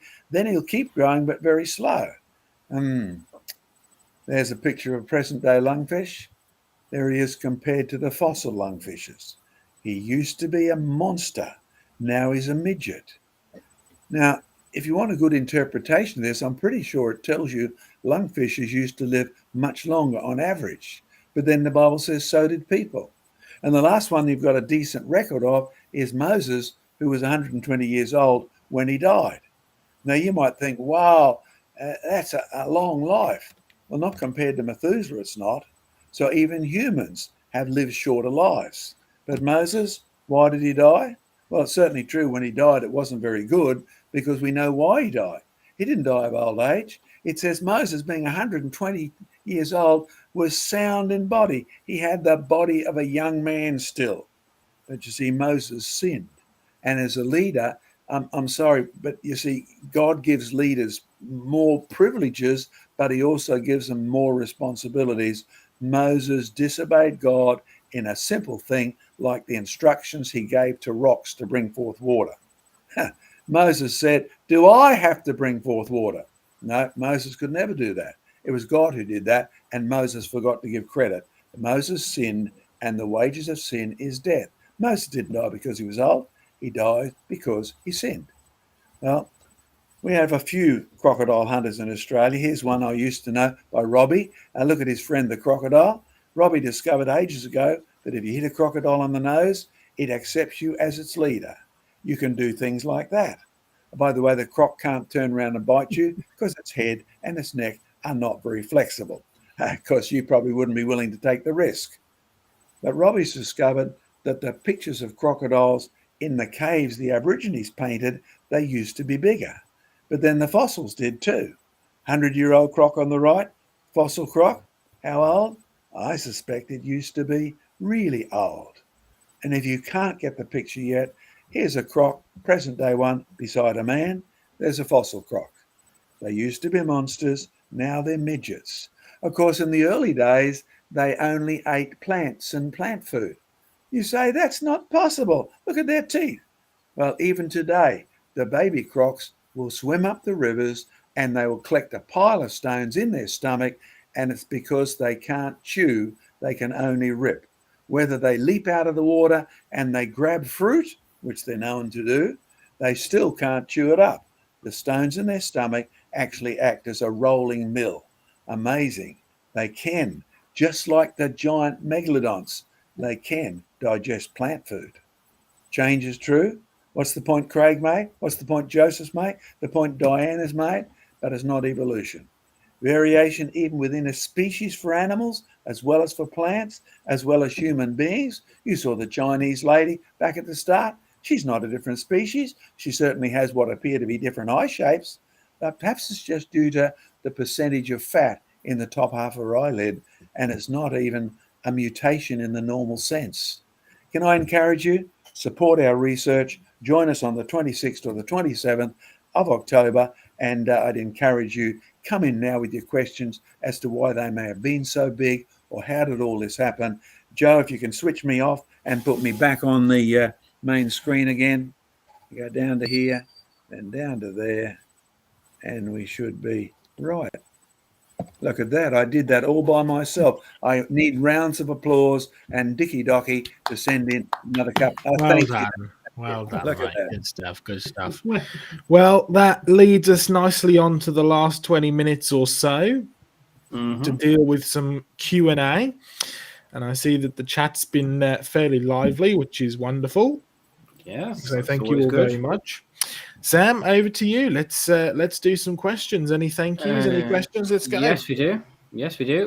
Neil Grindley is coming with 5 British buckaroos. God bless you, mate. And we have a question with a donation from our good friend George Bond. He's sent in 20 Aussie buckaroos. How's the bookshop issue fixed? It appears for everybody except for you, George. We've tried it up here, and I'd encourage you. We have one guy who lives not far from you. He tried it, and I don't know if it's a problem with your postcode, but it certainly has worked 3 or 4 times in the last day and a half as we've been testing it insanely. And folks out there, if you aren't aware of it, if you've been trying to order anything for the last couple of weeks, we began to notice we weren't getting any orders and no donations. And then George sent a problem and said, your web doesn't seem to recognize where I live. We don't know if you live on the other side of the moon, George. We have no delivery to there. But in reality, we then discovered that we'd received nothing for the past couple of weeks, and there's just not enough staff to keep track of that. So we got working on it, and it turns out as soon as we posted our new book, I'll hold it up again, Tights, Mites and Fossil Fights. Put me on big screen, Sam, so they can all see that. Can I encourage you in Australia? The other people, apart from George, ordered this to deliberately test it, and it certainly has taken their order and accepted it. It's the resource of the week. And with Christmas coming up, you can try ordering in England and Australia. Starboy, a great story, cartoon form for kids, teens and things like that love it as well. You'll find those really helpful, understanding the Christmas star, understanding the rocks and fossils.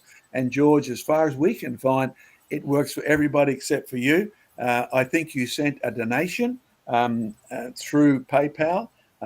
Advise us again if you're still having troubles and it won't recognize you, because then I suspect we've got a mailing list out problem with the post office, but we'd have to take that up separately. So mostly good news, George. The rest of you, you can send us a donation to test it if you like it. We'd be really grateful for that. All right, then. We've also had just come in from Doki Doki, 5 US Buckaroos, a pair character doing a classic mic drop. I don't have a microphone, but I have a pen. There you go. Classic pen drop. A pen drop. There you go. Right. Okay. So this one, I think, is a bit. Oh, this one's a bit more of a jokey question. George Wonder said, "Can you ask John to stop sending us the rains from Queensland down to Victoria? We've had enough. Don't need many more, John." Well, we've been actually praying that it won't rain up here and flood us out. So perhaps what you need is more Victorians praying. But I'd also like to point out that this is not your worst wet season. Your worst wet season was on record is back in 1934, and your records go all the way back to the first fleet, basically, and the people who went from there down to Victoria, settled in tents. We even have the climate written in hand by the captains, the guys who left the ship, and they took their ships. I mean, ships in those days were really well equipped to actually monitor the weather, because weather was so important to sailors, more important than it is today because we've got all the automatic computerized stuff. But these guys compiled your records, and we have it right back from Surf Settlement in Port Melbourne. So 1934 holds the record, and 1934 you couldn't blame climate change at all, although climate change is a good description, but they are blaming CO2 and methane, and even New Zealand is I mean, the headlines say New Zealand to tax farting cows. That's how basal it's got over there. And the farmers, of course, are throwing their hands up. It has got nothing to do with flatulent cows at all.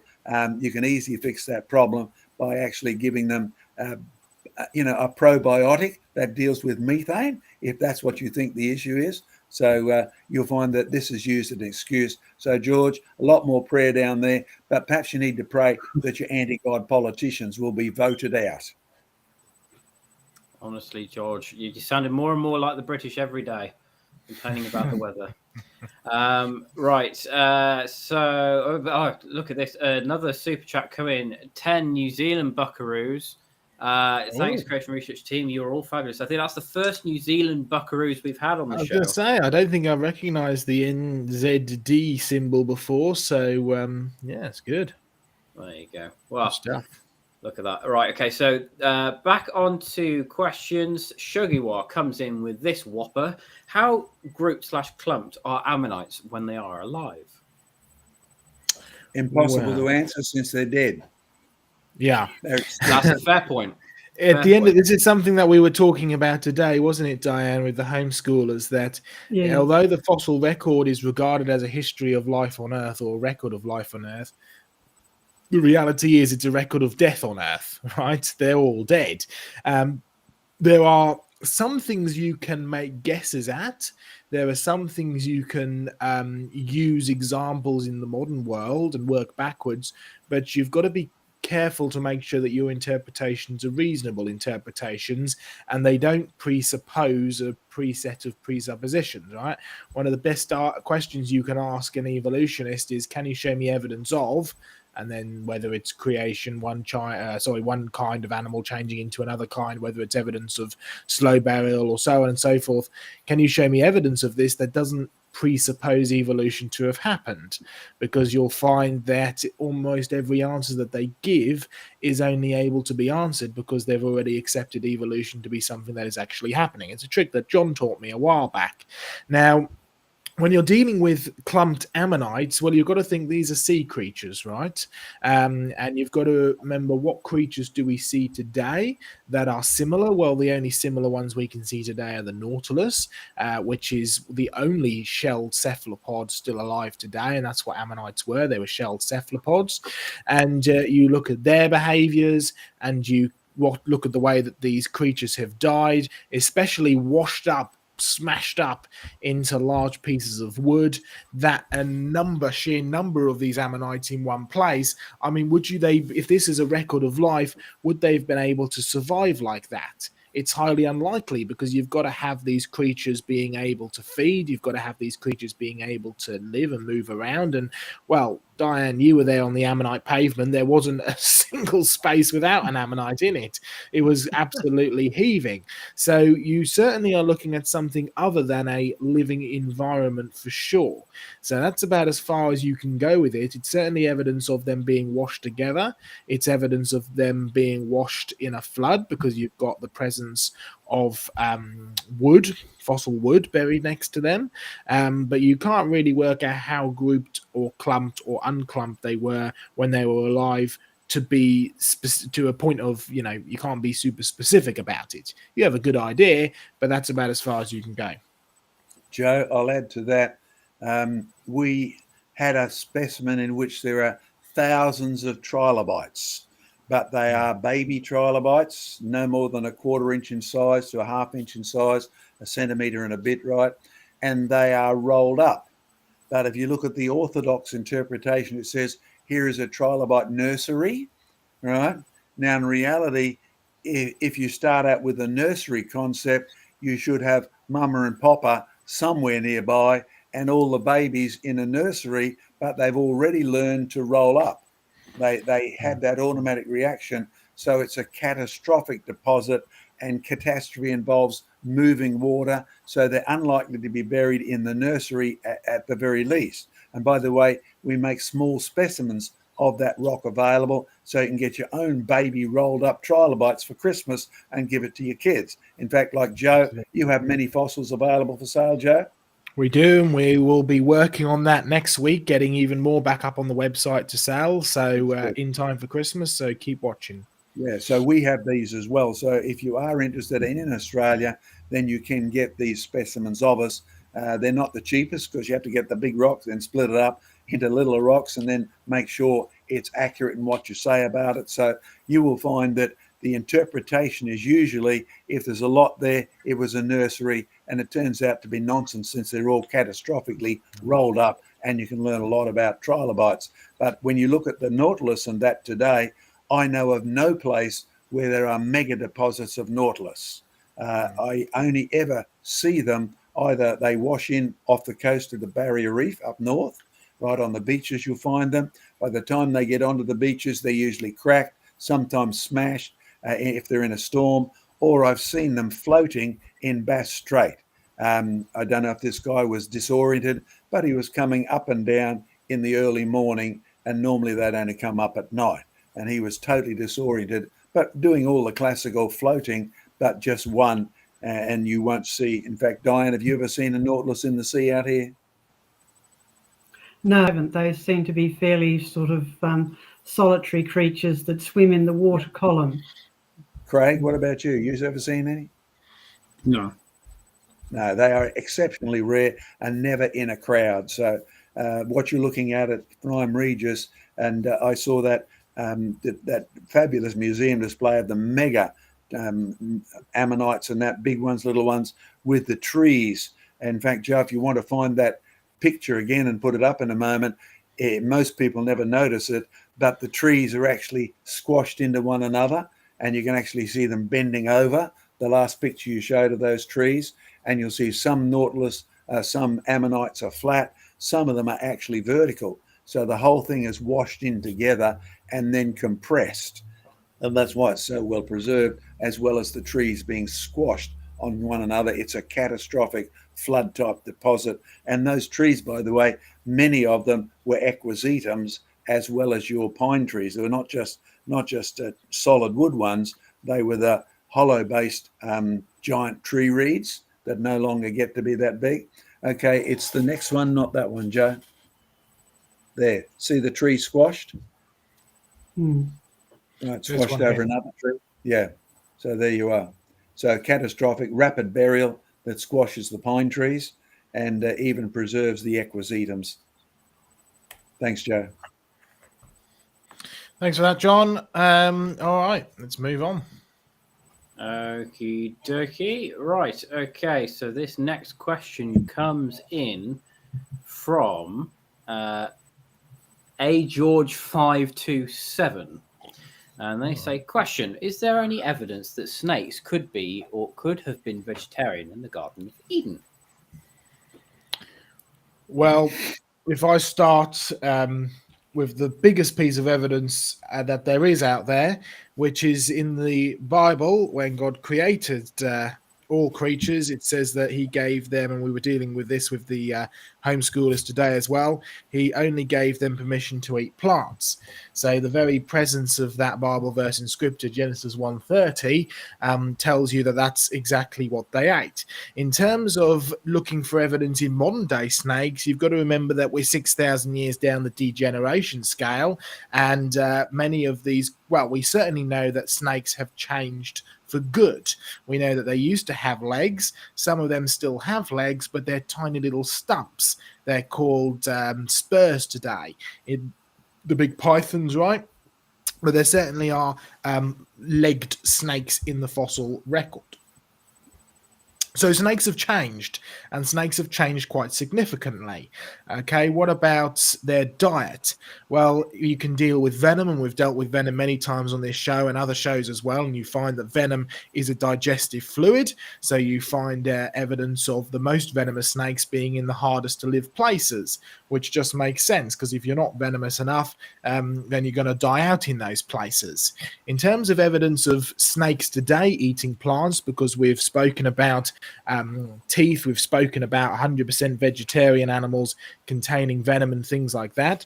What's interesting is there's actually been a number of cases that I've come across, both in the scientific literature as well as in the sort of, you could call it amateur observation, from a number of people around the world, including in the zookeeping world. If I remember correctly, I think there was a paper published in Bioscience a few years back. I think the name, if you want to go look it up, is Lily White. But basically, they had observed cottonmouth, one of the snakes in the States, right? That they'd found cottonmouth droppings, so, you know, poo basically, that were composed almost entirely of seaweed. Right, so these snakes had been consuming seaweed. What it was for, they were not quite sure. There were various suggestions, but they'd certainly actually been digesting them, and it was properly digested. And so there's an interesting example. A final one, because I saw this question come up earlier, so I just pulled up a quick video from my own records. You can find this video online. It's not my video, but it's one that I came across. It's actually about 10 minutes long, so we're not going to show all of it at all, but I'm pretty sure it shows what we need to show in the first couple of minutes. So just have a watch of this.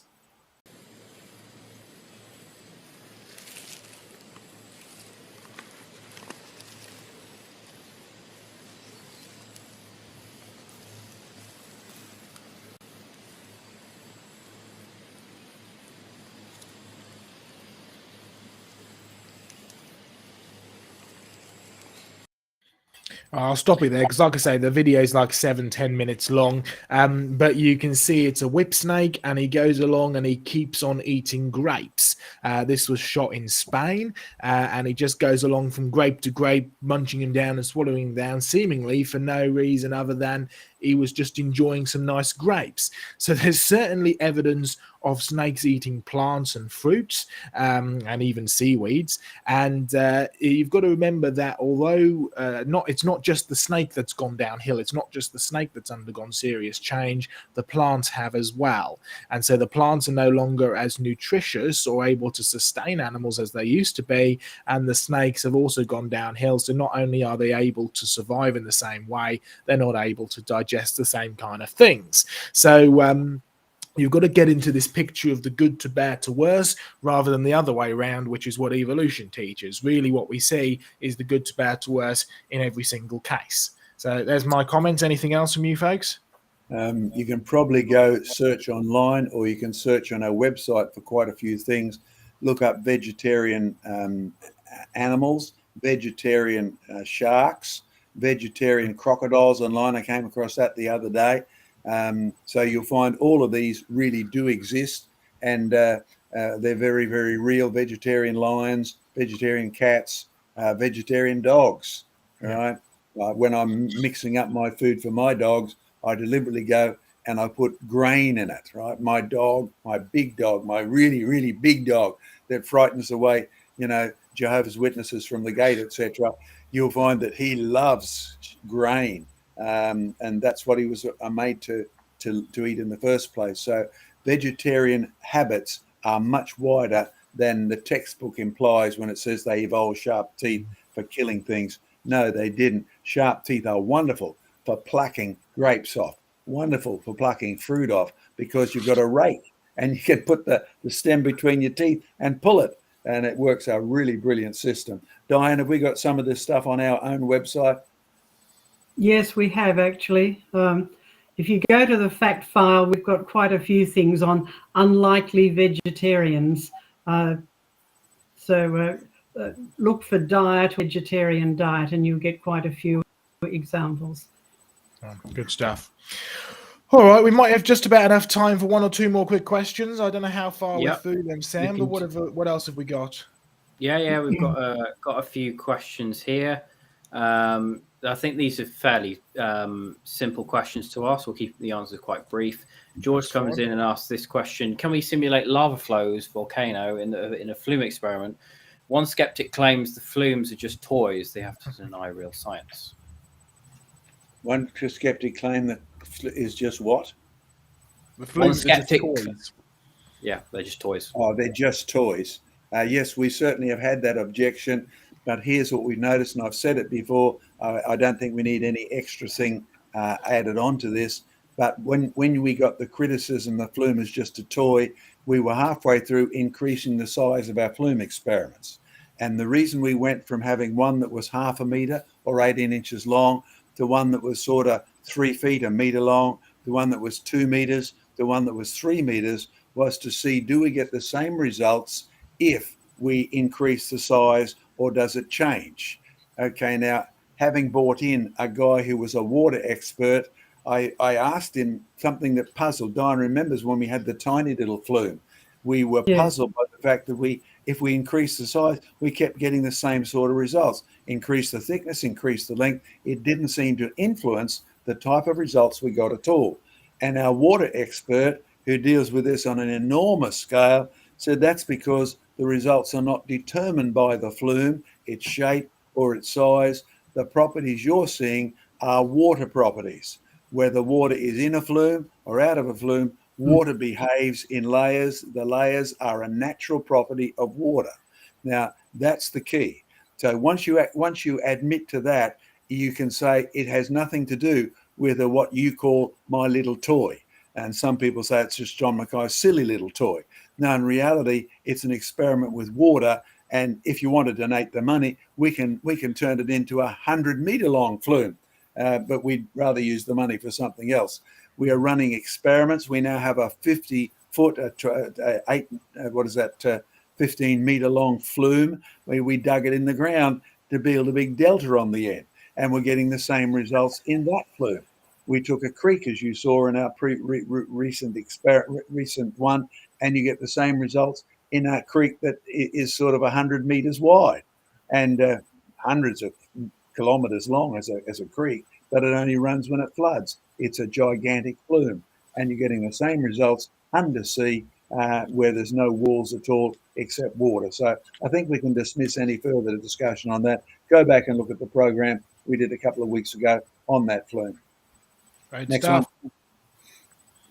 Cool beans. Right, next question. We might be able to squeeze another one in after this. How would you feel about having Dr. Ken Colson on the show? He's from Brisbane, PhD in earth science, and wrote his dissertation on stromatolites/microbialites. In his YouTube channel is Creation Unfolding.